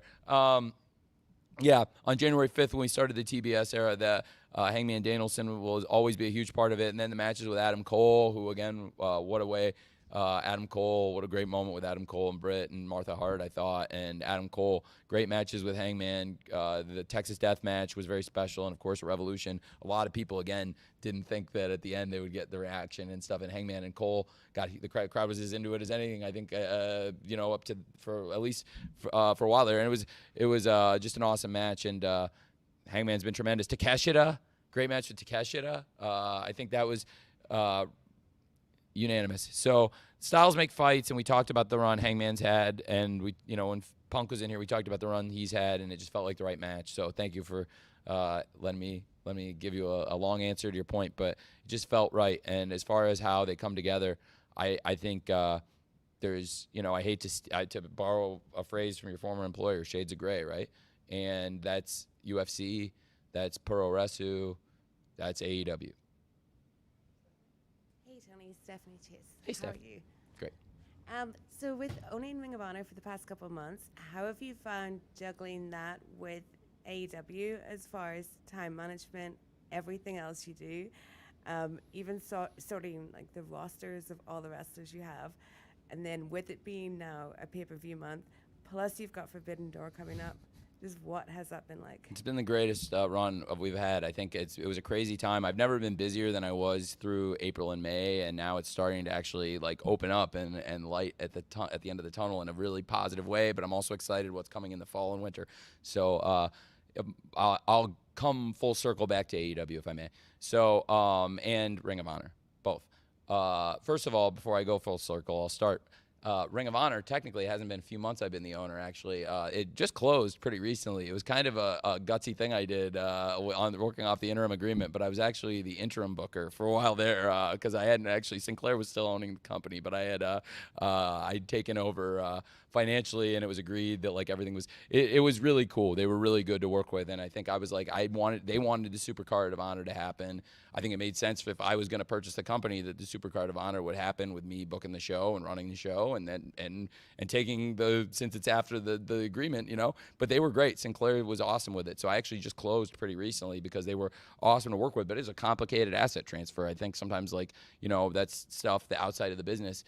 Sometimes people that aren't in the business communication with all the assets that were being transferred, and there's a lot to document, that we had made a deal, and it's a pretty famous story because I was not sure that it was actually going to close in time for the announcement in March in Daly's place when we did the announcement of Ring of Honor. So we worked off an interim agreement. So then we come back to that. As we close that, it was a really exciting time for AEW. The Supercard, going back to that and how busy I was around that time. We're getting ready for the NFL draft at the start of April. Fulham is in a really exciting position at that time. It was looking increasingly likely that we would get the automatic promotion, but also we really wanted to win the Football League Championship, which we did. And so going in through April, it's always a crazy time for me with the NFL draft, especially I still do the same things I've been doing for many years where I focus on the players that don't get drafted and try and use statistics to find some good undrafted players. And so that was a really busy time, and we were coming back. I literally flew in from TV in Philadelphia. I came from Philadelphia where Doug Peterson was the head coach, the Jags head coach, and then I came back for the draft. I had been in Pittsburgh and then came back, and I went to Philly and then came back right from Philly, and I literally got in the morning of the first round, and I'd been doing everything on the phone and Zoom, and at the same time, Fulham was cruising. The Ring of Honor, we had just done the pay-per-view, and I'm just really proud of the Ring of Honor pay-per-view. And talk about pay-per-view length. That was under 3 hours. It was like kept it to 3 hours. It's different. If that's really what people want from AEW, I'm open to it, okay? To give, if people want less for their $50, I'm open to doing it if that's really what people want. But I do think, look, a lot of commercially successful things, the Batman, I see people saying to Matt Reeves, like, you made a long Batman, but it's also the most commercially successful thing that Batman's done in a long time. So it's worked very well for us because we did record numbers and the crowd was hotter than they've been. So, you know, you do hear, but again, you see that's the one thing people say about the Batman, right? 3 hours. But it worked. Well, you're the one who asked. I know, but when you started AEW, you said you didn't want to do these length of shows. You said you didn't want these WrestleMania length shows. That's what I'm wondering is if your strategy has just changed in the 3 years. Well, I've seen some. Again, I've learned a lot, and we've pay-per-view numbers have grown, and again, that's part of like on pay-per-view. I think we've grown as a pay-per-view. Every milestone we could hit, we've hit. Every pay-per-view year over year has gone up, and we did it again tonight. And it was against probably the toughest competition for any Double or Nothing yet. I don't think we've had to face a Game 7 playoff with two big teams. 10 years later, literally 10 years after the Heat and the Celtics won 7 games, I was here when Manny Pacquiao left the crowd sitting. I sat for an hour waiting for something. And this crowd didn't sit waiting for shit. They had the hottest 2 lead-up matches to a main event they ever had, and then they had the hottest main event. It was the hottest go-home stretch of shows we've ever done. Again, I like giving people a lot for their $50. The Ring of Honor pay-per-views are less money, so I do them. It's a great value the fan every bit as much, but we do a little bit. We charge a little bit less, and we do a little bit less. I've only done one, but it was one of my favorite shows I've ever done. I'm really proud of it. And so going back to that, I love doing that, and then since then. There's been the merge. What, are you okay? Are you mad at me? No. You're okay. Is everyone okay? No, I'm fine. I was just re-answering, going back to your question. Oh, okay. I saw Mandy shaking. Oh, you're great. You did great. Good. So, Steph. So going back to this, because I really want to. It's a long question. There's a lot. So if you want to know everything, I'll give you a long answer. So then going through. This merger and now the new company we've come out of with Warner Brothers Discovery. That is a really exciting time for us too. It's a really exciting thing. And then even this week, like I did press and I was on Zoom with the manager and the CEO of Fulham and with Marco talking players all the days, get up early for that. And then, Jags were in camp. That's an exciting time. The coaches are starting to evaluate players coming in. It's kind of a quiet time for me in football. I was just at the NFL owners meeting. So I was at the NFL owners meeting in Atlanta talking about media rights and exciting things. I flew out here for TV. So I was at the NFL owners meeting Tuesday, came out here Tuesday night. We did TV Wednesday. Thursday morning, I was up at 5 a.m. and started doing radio on the East Coast at 5:55, and then I did it till noon. Then I took a shower quickly. No, that's not true. I did the all-media call. I took a shower. I talked to a bunch of you on the all-media call, and then I went to L.A., and I met with the new management of the company and then headed out there. And it was the most exciting, exhilarating meeting I've ever had in my life. And I've never felt better about the future of the company and more safe about what's happening here. And I feel really good about the new Warner Brothers Discovery to have such a strong management. Nancy Daniels is such a strong leader, and she was really cool. And so I flew out to L.A. and back to meet Nancy Daniels along with her team. And it was some familiar faces and also new faces. And it's really exciting. It was my first time at Discovery. And what a great thing we have. This is the future of everyone who works here and the fans who it's really important because now I feel like there's a real Discovery sees too how important it is to the wrestling fans to have wrestling on TBS and TNT because it was gone for too long and it's really cool that it's back. I think it means a lot to a lot of people. I know it does. And so we have such great management there, and they ask such great questions, and it was really encouraging. And I know there's so many things we can partner on. I'm really grateful for that. So that was probably one of the most important things going on. So it's a ton of stuff. And now the Ring of Honor is closed, and I'm still I think there can be a future there, hopefully with a weekly Ring of Honor and also big events. Supercard was a huge success. It was many times over recent Ring of Honor pay-per-views, one of the biggest Ring of Honor pay-per-views ever. Yeah, so it's all really exciting stuff. And then football season's going to start. Fulham's back in the Premier League. The Jags have a new head coach who's awesome, and I really love Doug. And he's brought so much experience. He won the Super Bowl. I don't know if you're familiar with. We come to England a lot every year, the Jaguars. And Doug, we actually played Doug, the Eagles, in the year after they won the Super Bowl, and the year after we lost in the AFC Championship game, they beat us. And Doug, he's played in the NFL and he's played in the Super.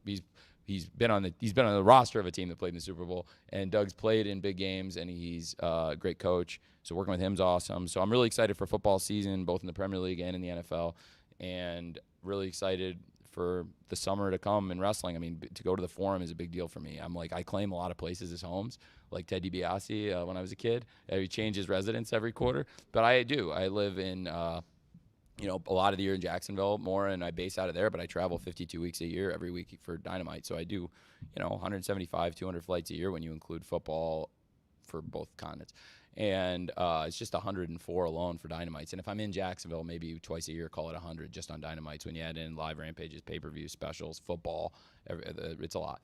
So a lot goes into it. But I try to manage the time and remember that I'm responsible for a lot of people, and I love every minute. I'm doing whatever I'm doing, I love it, because to work in those businesses, it means a lot. So LA is one of, along with Jacksonville, Champaign, Illinois, Chicago, Illinois, and London. I consider LA one of my big 5 homes, and I've never gotten to work with AEW doing a show out there before, but it's where AEW was actually formed. And I was just telling the new management this story because it was actually out there where I first had the conversation. It was in April 6th of 2018, where I had a conversation out there that led basically the launch of AEW, and it was with my partner and activist artist management, Bernie Cahill. He dragged me out on a Friday night, and it's a good chance we wouldn't be here if he hadn't.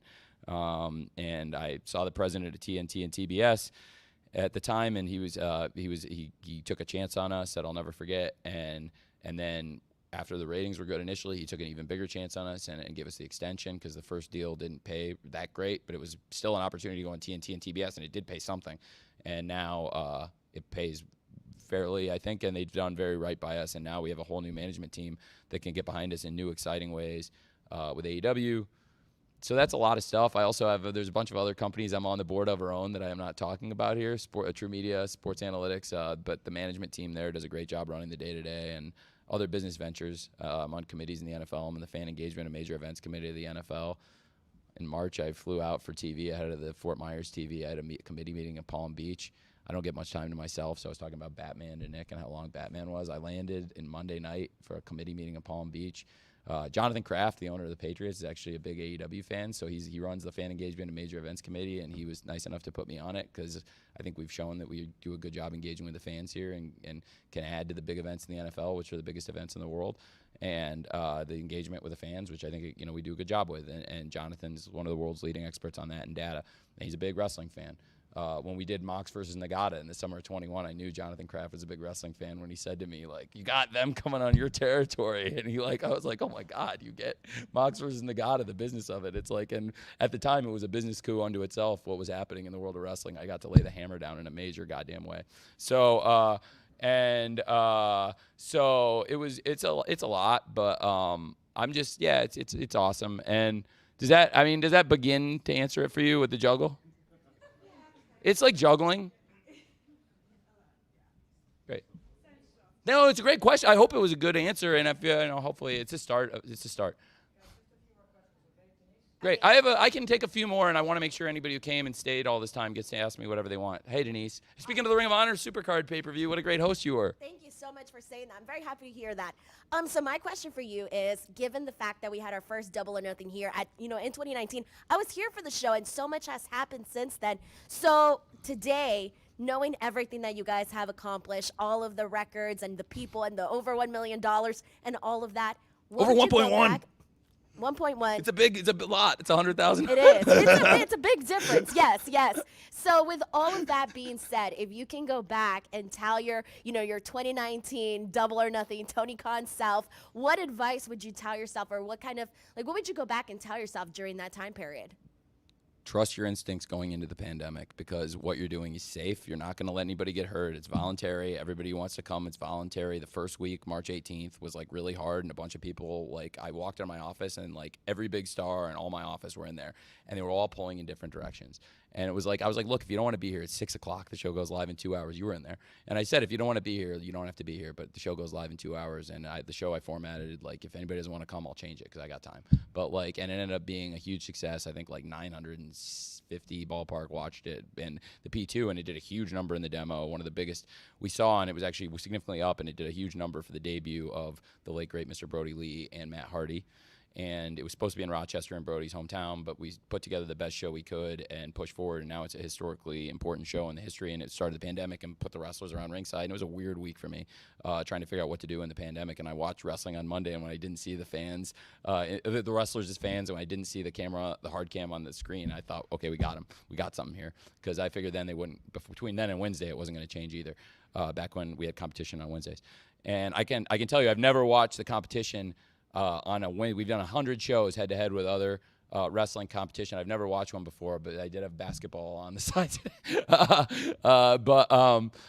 So it's a good question. A lot changed, but I would say in the pandemic was the most important thing we did because we were on fire going into the pandemic, and I think like I had kind of around Christmas that year, that was the last time we had a week off. The last time was Christmas 2019. Which was, I think really said something to our new bosses that we were like, we'll work hard and commit. And I never, safety-wise, we had no issues. We had fans. When we brought fans back, AEW was the first to bring fans back, actually even ahead of the Jaguars. And the Jaguars ended up using our seat configuration, which then a lot of teams use, with the 25% configuration we brought back. And there's different ways to do it. And I'm not saying that I get, anytime I say something, I kind of can't live without.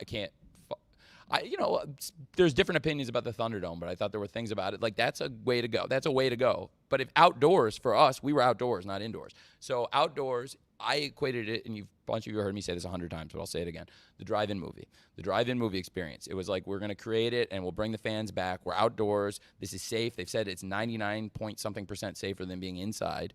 99%. And that if we put people out there, as we did, even with masks outside, socially distanced from everyone else, a family or a group of friends comes in, they sit their own section of seats, and we were able to get like 1,000 fans in and do that for months and months and months. The Jaguars ended up doing the same thing. In the first week of NFL 2020, the only two teams had fans in the stands. It was the Jaguars at home and the Chiefs.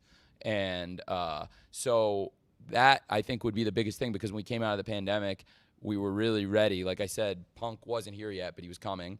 And we came out red hot, and then a bunch of other crazy things happened. And All Out, the end of All Out is one of my really.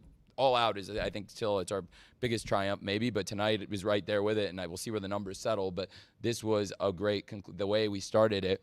Not to go full circle to somebody else's question as I keep jumping around, but I thought it was the right thing to do to have Punk earn the number one contender spot and wrestle his way to this position where he had big matches, and it built. And also he helped a lot of people in that time. A lot of people became better wrestlers and got spotlighted. Until tonight, I would say that was the biggest match of Will Hobbs' career. And then he was in a big spotlight on pay-per-view tonight, but those are probably the two big. And certainly with Garcia, he did so much for him. Eddie, good Lord.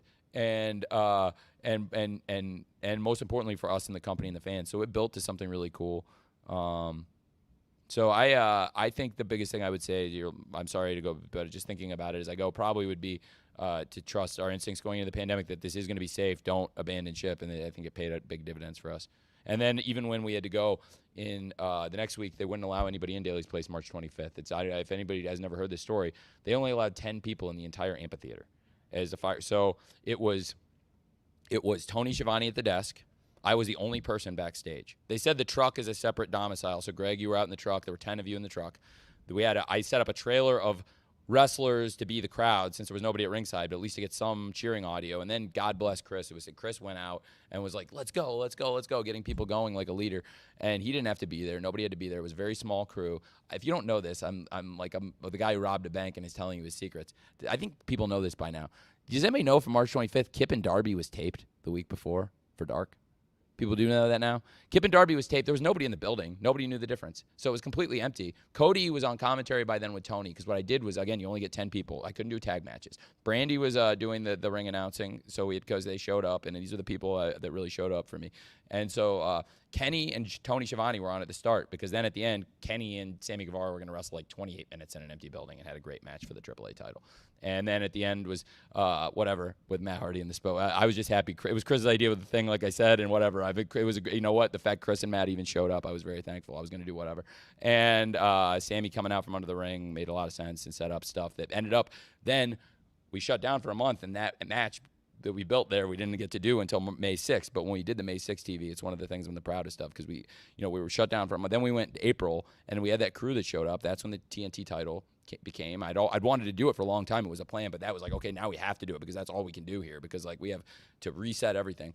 29% of the roster showed up for the tapings in Atlanta, and those are the only shows I go back and watch. Those Atlanta ones. They're literally the only shows I go back and watch. The last one is so good for what it was, with opening with Cody Darby, and then the crossover match with the Best Friends versus Havoc and Sabian, and the no DQ match, and then ending with Dustin and Archer, and videos and stuff. It was like the shows really came together, and they kept getting better and better. And also our post-production, I learned so much about post-production and got better, which suited us really well, because then we came back going to the Wednesday-Thursday tape cadence with like Wednesday on, and then we would tape Thursday, and that was really important. And I think also it cut travel down in half. And it saved a little money, but also it also was really good, I think, in the pandemic era, when it was peak pandemic, to have people traveling less, and people were we didn't know about planes and things like so. So that was really important. We came back May 6th, and then Double or Nothing come full circle to tonight, because that show wasn't here, but I was really proud of that show. That's one of the only other pay-per-views I always go back to watch, because it was really special. And a lot of it I like to go back because Mox and Brody I think was great, and I think that was like Brody's best. That and the dog collar match were probably Brody's best matches here. It was the best pay-per-view match for sure, and it was really special. And I called John, and I talked to John and Brody in the pandemic. John was going to come back. He was like, he'd been out in April. He wasn't at the April taping, but he was going to come back in May. And I was telling him, we built Brody up on this thing. I think that's a really good match. We can get him in the top 5. He's like 3-0 record, and he can steal the belt. And we do 3-week build-up, and it's like as good as we can do. I think it's going to be fucking great, dude. You guys are going to tear the house down, and they did. And then we also set up Taz and Darby that night, May 6th, which is a program that went like a year, and set up Jungle Boy versus Max. We set up so many things on that show. And then we did of course the street fight, which is one of my favorite live TV matches that we've done, certainly especially to that point, with Kenny and Matt Hardy versus Sammy and Chris, the golf cart, the whole thing, the Inner Circle's Name and Lights, and then it built up to a Double or Nothing. So yeah, the pandemic era, it was hard for so many reasons, but I think we came out of it better than ever. So that would be the number one thing. And I think it's like that was what I was talking to Dana about too, because that's what he's proud of stuff too, and he says the same thing. Like, and it's very different, and there's different opinions on how the different things went, but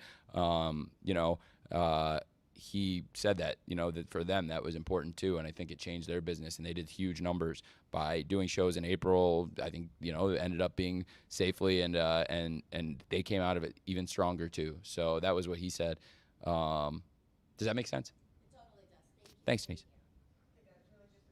I'll take anybody who hasn't asked, because I think there's a few people that I haven't gotten to talk to. Hey, Reg. Hey, Righteous Reg, Pro Wrestling Illustrated, Graph City Podcast. We've talked a little bit about California, making your way back to California this week. Please come to the Bay Area. I'd like to say that out loud.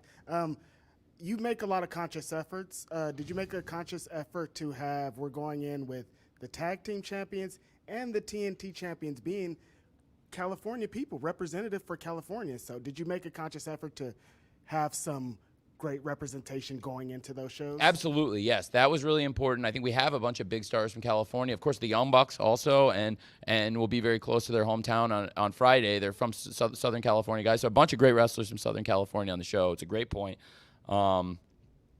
And also representing different eras of AEW. Like I saw, who was it? You guys might know. Somebody in here might know. Somebody had a great tweet. Might have even been one of you in the room, honestly. That I bet you saw it. The 3 different eras of AEW were represented in that tag match. You had Jungle Boy and Luchasaurus, the originals. And I've seen a lot of people talking about how I'm beating all the originals. So I just thought this show was an interesting balance of the new faces and the originals, right? And there was a balance. It was some of the originals, some of the new faces, and matches together separately, and it's gone. It's a tug of war like it should be. But I saw somebody say that the 3-way represented the 3 eras, because you saw Jungle Boy and Luchasaurus, the champs from the original era. You had Starks and Hobbs, who've come in the pandemic era, and tonight was the first time Starks and Hobbs have lost a tag match in almost 2 years. Winter is Coming 2020 against Cody and Darby was the last time, and they hadn't. That was their first tag match. They haven't dropped one since. They've been dominant, and they beat Keith and Swerve. Was that? Is that after Rampage was 541, right? And that's 543 now? Yeah, because I think I remember them saying 541 on Rampage, yeah. So, yeah, it's been, it's been...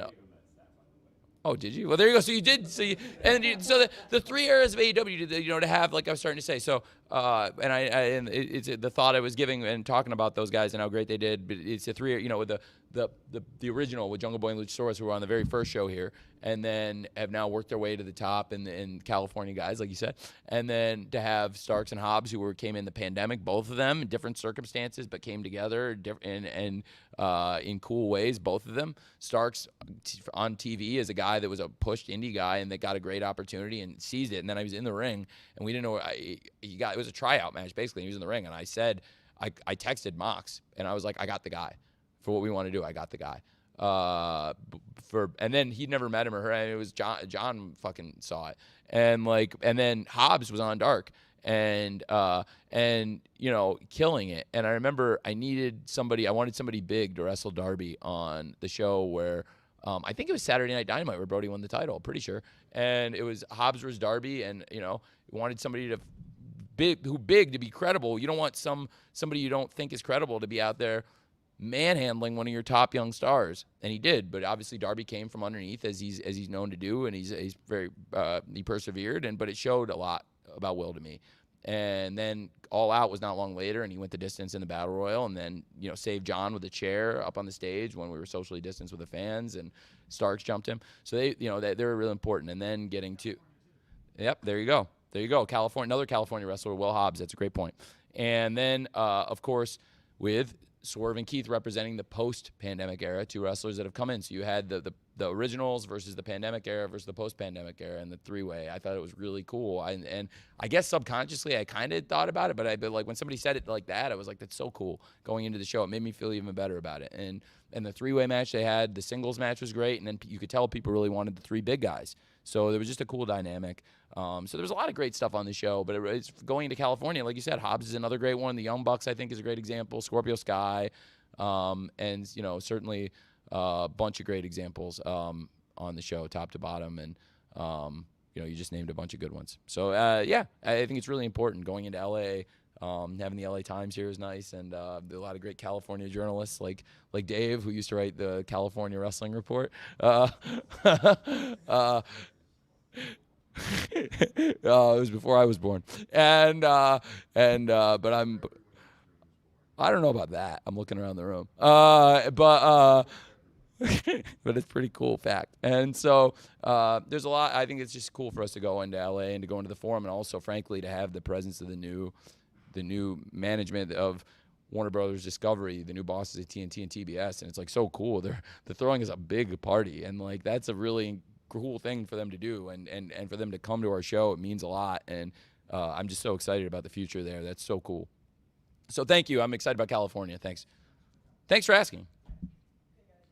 I'll give you a few more. Has anybody not gotten to ask a question all night? Oh, Dave's asked 17 questions, but you can ask. All right, but I'll get you. What's? I want to get everybody, and then I'll ask Dave. Eric from PWInsider.com. Yes. When formulating the shows, cutting something like the Casino Battle Royal that had been on previous Double or Nothings, is that hard to not have on a show, to get more wrestlers on?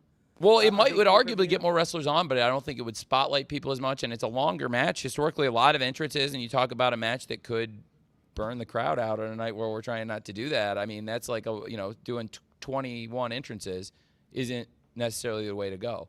Also, I didn't want to have somebody come out. The winner of the match could tip what was going to happen in the main event, and I didn't think the winner. I mean, there could have been somebody that would have been a good matchup for either person. I also thought it was probably better to have Darby and Kyle do a great match of the length they did, which is just a kick-ass hot match, versus sticking them in with 19 other people or anybody else. And the mixed trios wouldn't have made sense there. And the other matches on the card, I think all were in good spots. The Death Triangle and the House of Black, I think with Phoenix coming back, they deserved a really good trios match. They kicked ass versus like jamming the six of them in there with Darby and Kyle and a bunch of people. On All Out 2020, I didn't have the extra pay-per-view. And another reason did Nick leave? So I burned Nick out. Nick, another reason for the length of the show. I gave Martha as much time as she wanted to talk. And I told Martha, you can talk as long as you want to talk. And that could have been an hour, and we could have been here. So I extended the pay-per-view window also, not knowing about the Heat Celtics, even in case, because I knew Martha had and she's such an intelligent, eloquent woman, Dr. Martha Hart, and I knew we could have a great moment. And she wanted to. I wasn't going to force her out there to talk. I said, we can show you, if you want to do a promo. She really wanted to. I didn't know she wanted me to come with her until, like, literally Britt's music was playing and she'd won the thing and the crowd was chanting DMD after the Owen Hart victory roll reverse variation, which is great. By the way, I thought Dax worked with Britt and had coached Britt and Ruby, and I thought he did a great job. And then Dax, we didn't see Dax and Cash until the end. And talk about Supercard of Honor. I mean, they're a huge part of Ring of Honor and a huge part of AEW. They've been a big part of some of the TVs, but there was a lot of stuff on the pay-per-view.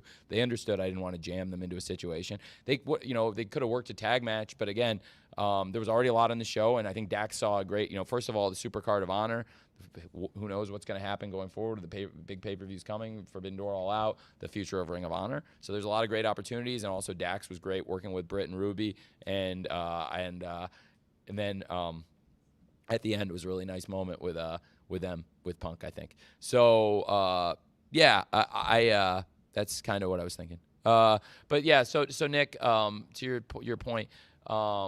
That's another thing. No, it's okay. It's a great point. And you're asking about the length. That was another thing when I did the length. Before I knew about Game 7, another thing I was considering, I was like, maybe I should extend the window because, gosh, Martha, there could be 20-minute applause. And it ended up being very long.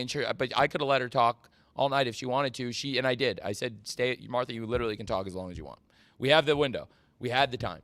And, within 30, even if it had been 30 minutes, we probably would have been okay technically. So, and I wouldn't have stopped her.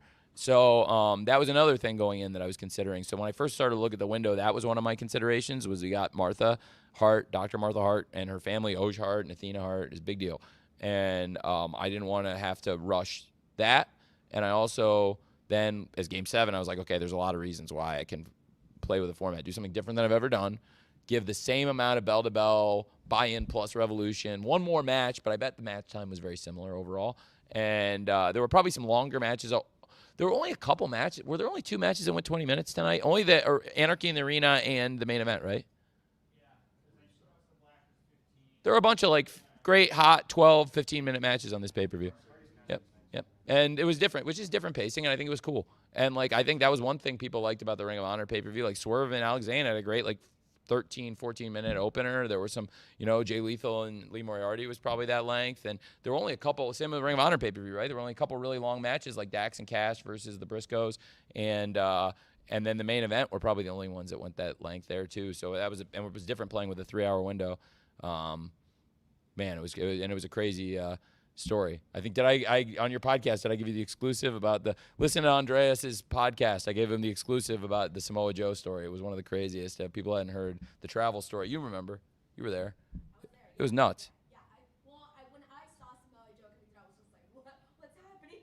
But up to that day, we were running around like crazy because, and I had, if people don't know, I'll tell you. I'm going to save it. I don't want to say he's getting the exclusive and then blow the whole story, but it's a good story. It was a crazy, it was a travel miracle and the miracle of private aviation, and some really cool pilots who thankfully helped me out on their day off.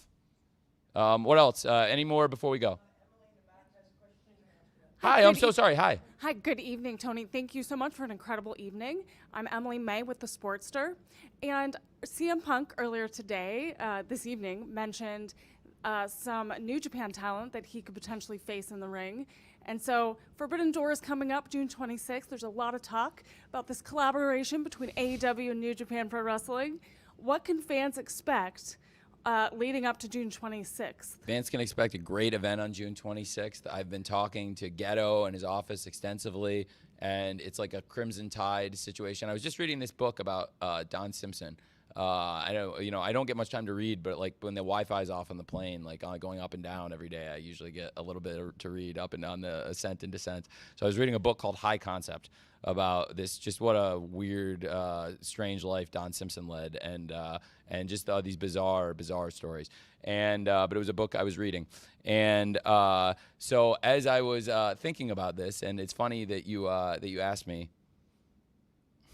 It was he produced a movie called, right before he passed away, called Crimson Tide, and Denzel Washington and Gene Hackman, they both have missile keys to turn these in. It's a very different situation. But think of it like Ghetto and I both have a missile key. We're both going to try and I'm not going to try and force anything on him. He's not going to force anything on me. It's been a really good relationship the last year plus, over a year, that we've been doing matches and stuff together ever since we reunited Roppongi Vice on AEW Elevation, and it brought the Vice back with Rocky and Trent, and then have had Nagata come in and wrestle Mox, like I said, which was a real coup for us at the time, and all the great matches we've done since. There's going to be some awesome stuff. So June 26th at the United Center, expect an awesome Forbidden Door pay-per-view. We've always great pay-per-views in New Japan, have great stars and great wrestling, and I think they'll come together and it'll be something really special. I'm not at this time planning to do this length of pay-per-view, Nick. Even though it'll be shorter than a Wrestle Kingdom, it'll. Nick's getting. I like you, Nick. I'm just kidding.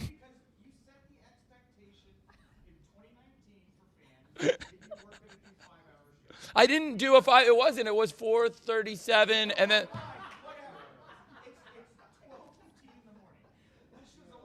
We've been sitting here a long time. You're still enjoying it. Clearly, I see a smile on your face. You're having a good time. In 2019, before I knew there was a Game 7 tonight or that Martha Hart was going to be doing a promo 3 years later. I had no idea Dr. Martha Hart would ever come to a promo on the show, and God, I budgeted as much time as she needed. So there's 20 minutes of wrestling. 3 years ago, I didn't know that. So it's like, you're holding me to quotes from a long time ago, but in a good way. You're holding me accountable, Nick, and that's why you're great at what you do. And I'm looking forward to seeing you in your hometown of Chicago for the Forbidden Door. Well, it's one of my 5 hometowns. What's your other one? Oh, great. Okay, well, good. Well, Houston, you and I do not have a problem. We're good. What? Thank you, Emily. Thank you. Yeah. Okay, good. I'm glad. But the Forbidden Door, expect in Los Angeles. We'll get this thing going. You already saw, by the way. I'm sorry to. I'm not. Wrestle Kingdom's often along. Have you ever seen Wrestle Kingdom? You watch Wrestle Kingdom? Okay, great. Okay, so a lot of people in my company won't watch New Japan, and I'm a big New Japan fan. I bet. Show of hands of who watches New Japan in here. Oh, Brian, you don't watch New Japan? You full of shit.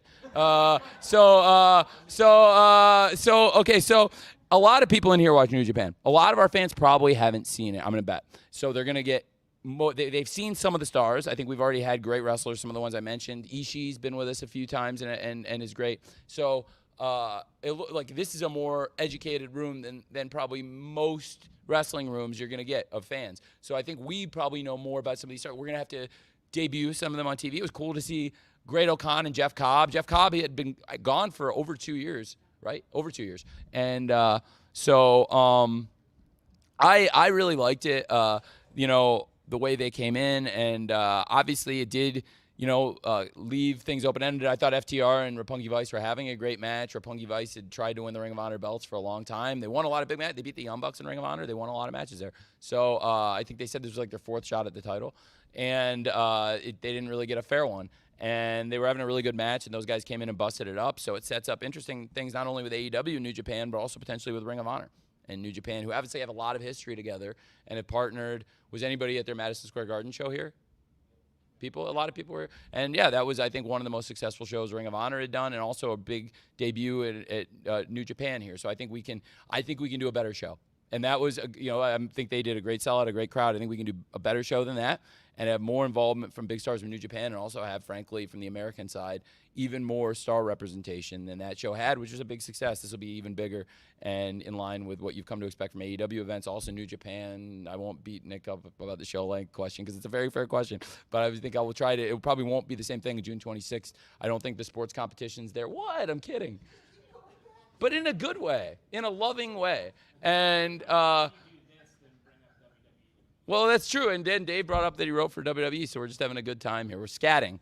And you did, I think, you brought up what they do backstage, which I think you're familiar with because you used to write there.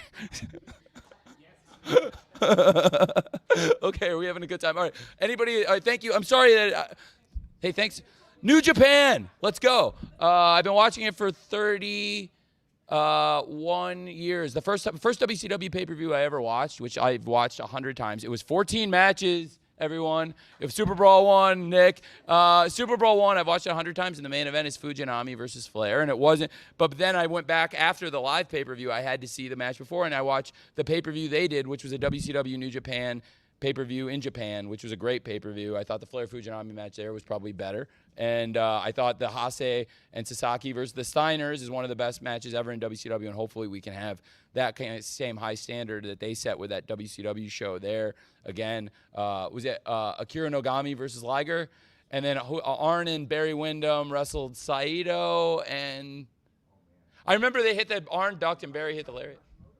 Yeah, it might have been the big guys. It was a great show, and that I think we can hopefully now that's been over 30 years, and that would be the standard I would love to live up to. Starrcade '95 had some good stuff, but it wasn't just about that. New Japan versus WCW, they had the best of 7, which is real cool. But then also there was the 3-way for the world title, and Flair and Sting and Lex, and then Macho Man. So there was a lot of non-New Japan story. This will be, I think it'll be good. It'll be true to AEW, true to New Japan. Thanks for asking.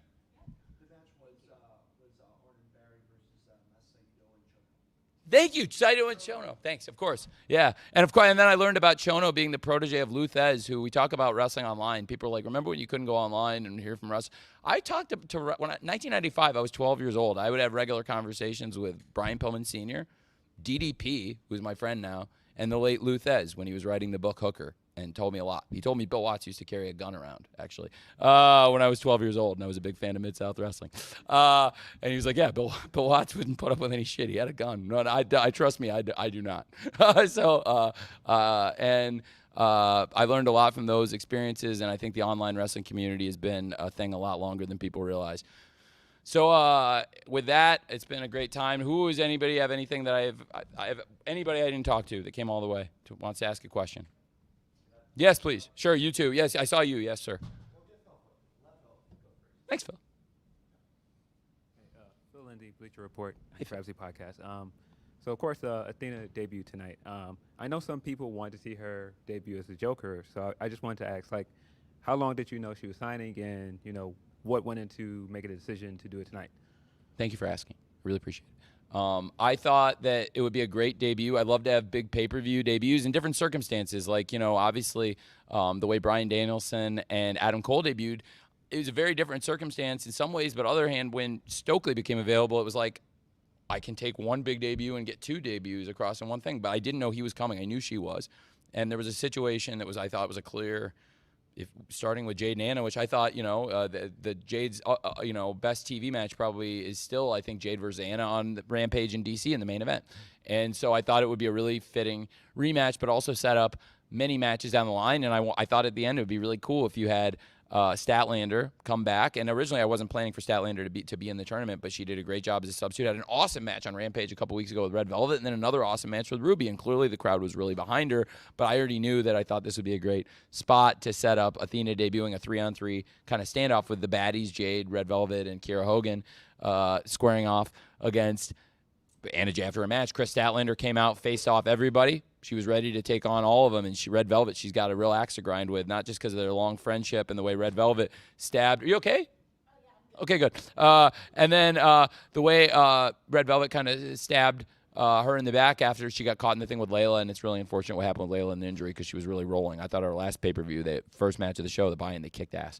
And so I really appreciate you asking that because I think it's a really good thing I was really excited to have Athena debut here, and I didn't necessarily think it would make as much sense as the Joker because the Joker was Britt Baker's opponent, and of course now we saw Britt Baker, I think it was a great moment, and to crown a king and a queen with the original Queen of Hearts, the all-time Queen of Hearts, the real queen, Martha Hart, Dr. Martha Hart. So I thought it would be really cool to have Athena debut in that context across from the baddies. I didn't know Stoke was coming until today. Like I said, I'd never met him or talked to him, but it worked out perfect. And I had in the back of my mind, if it did work out, I thought that would be a cool scene, but I didn't know, and I thought we could have brought him in later.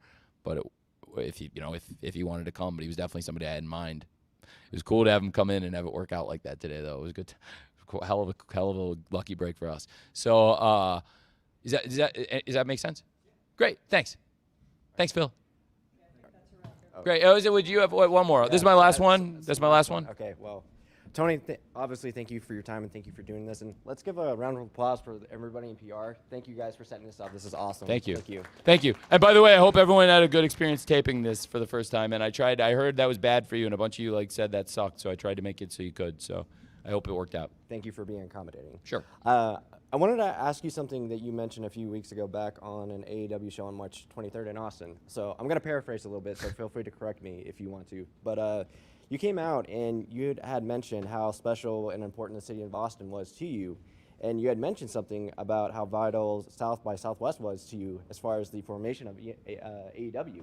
So I wanted to ask you, like, what about the event like gave you the inspiration of like forming the company potentially? And like another question about South by Southwest, if you're a fan of it, would AEW host anything there? Oh man, did Raft we lose? Oh, he's right there. Hey, we never know. We've had great crowds there. Every time we've gone, they've been really hot. So to start with, they've been great. Every time we went, we went back there. That was our second show back on the road, and it was Fyter Fest night 1. The Darby, Sure. you were there. That's awesome. Darby Ethan Page coffin match was a great match and a great night. And thank you for asking. It's a great question, and I'll give you the last of my long answers, and hopefully, but it's a memorable one, and it relates to somebody you know. I don't know if you know this story, Dave. So. First of all, Austin, Texas.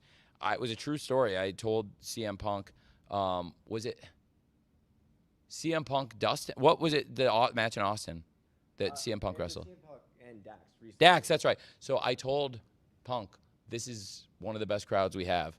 And I went and told the crowd right before, if you remember, I was like, I have a friend in the back, and I told him this is one of the best crowds we have, and he's about to come out here. And then you all started chanting CM Punk, CM Punk, and it was about as perfect as a crowd warm-up can go, because I didn't even say anything, and you guys started chanting it. And then it was what I wanted. And then the show went live, and the show, and 1.2 million people were watching it right then, and it was like CM Punk, CM Punk, CM Punk. So you guys were, you were awesome again and again and again. You always have been. One of the best Dynamites we ever did was 3 weeks before Revolution. I actually flew, it was great. I didn't know you guys had a direct flight to London. I learned. I flew out to London on British Airways, and then flew back to Atlanta for another one of the best Dynamites ever. And South by Southwest, I was on a panel with some of the most distinguished people in pro sports and just sports media. And the CEO of my company was moderating, and there were people up there that included Nate Silver and Daryl Morey, who was a friend and a mentor to me, and he was the GM of the Rockets at the time. And he's now the GM of this Philadelphia 76ers. He's a really smart person. He's always been very nice to me. And now that he doesn't have Ben Simmons is on the Nets now, right? So when I edited it off the show when Ben Simmons got booed. I told him I would. He said, I heard he texted me. He's like, I heard there was a Ben Simmons thing on the show. And I was like, don't worry, Daryl. There won't be on Friday. And so I was on there with Daryl and Nate Silver and Rafe Anderson, the CEO of True Media and the founder, and co-founder, along with Jeff Stern. And Jeff Stern and Rafe Anderson. So they were on stage with me, and I saw Chris Nowinski in the back. And Chris asked me a question about safety and has now worked with the NFL and got to know him better. But he asked me a question, and that's how I first got to know Chris. He asked me a question at this big panel of guys, and I saw in the back, it was like back where Greg's sitting back there with more people in the room. And it was at a private event. Jim, the Raptor House. Jim, does anybody know from Boston sports? This is pathetic. Raph, you might know. Jim, the Raptor House. Roma. AC Roma. Jim, what a great guy. That's pathetic of me. I'm sorry it's so late, guys. He invited me, and Nowinski was in the back, and then I talked to him after, and we built a real lasting friendship, and that was kind of the first person I ever knew that I watched on TV as a pro wrestler that I met in person, because like I said, I talked to Pillman, DDP, Luthez, different people online, and they were really nice. DDP gave me tickets to a Nitro I couldn't use because I was a kid and I had school, and I didn't live in Florida back then, and they were great tickets. And we used to have conversations about psychology of wrestling. I was 12 years old, and the fact that he even would talk to people. He took fan feedback before people did that, and on Twitter and social Instagram, and he did it on AOL dial-up. And that's that's just probably a morsel of how he got to where he is because of the hard work and that he did beyond what other people did, right? And so with Austin, I was up there, and that's how I made the connection with Chris. And then then it's been such a special town for AEW. And like I told Punk, I said, this is going to be one of the greatest things. And I told the crowd, and you guys made it. You were great for Punk and Dax. 52 weeks of road on the year. Sometimes I do forget things. But that was one of the best matches we've had on TV and one of the best moments. So you guys have been great. And that was the kind of formative moment for me in the wrestling business in early 2014, right? That would be February, March. And then the 2018, I was in a position 4 years later to have a conversation with the president of TNT and TBS that probably led to more so than anything else, to the creation of the company. So I love Austin. Thank you. Now, would you consider hosting events in South by, because there's a lot of music, a lot of films going on? We should look at that. Maybe there's something there. Maybe and it may not even have to be the TV. It could be something else. There could be shows. That's something I've looked at is how to expand our portfolio of events because we have a great roster and all over the country, different places. There could be something there. Sure, we haven't really gotten that far. Who's that? Swerve? Yeah, he's great. I think we can all agree about that. He'd be tremendous. He is an entertainment mogul. We have a couple moguls. I think there's a few musicians, and he would be above all else. So.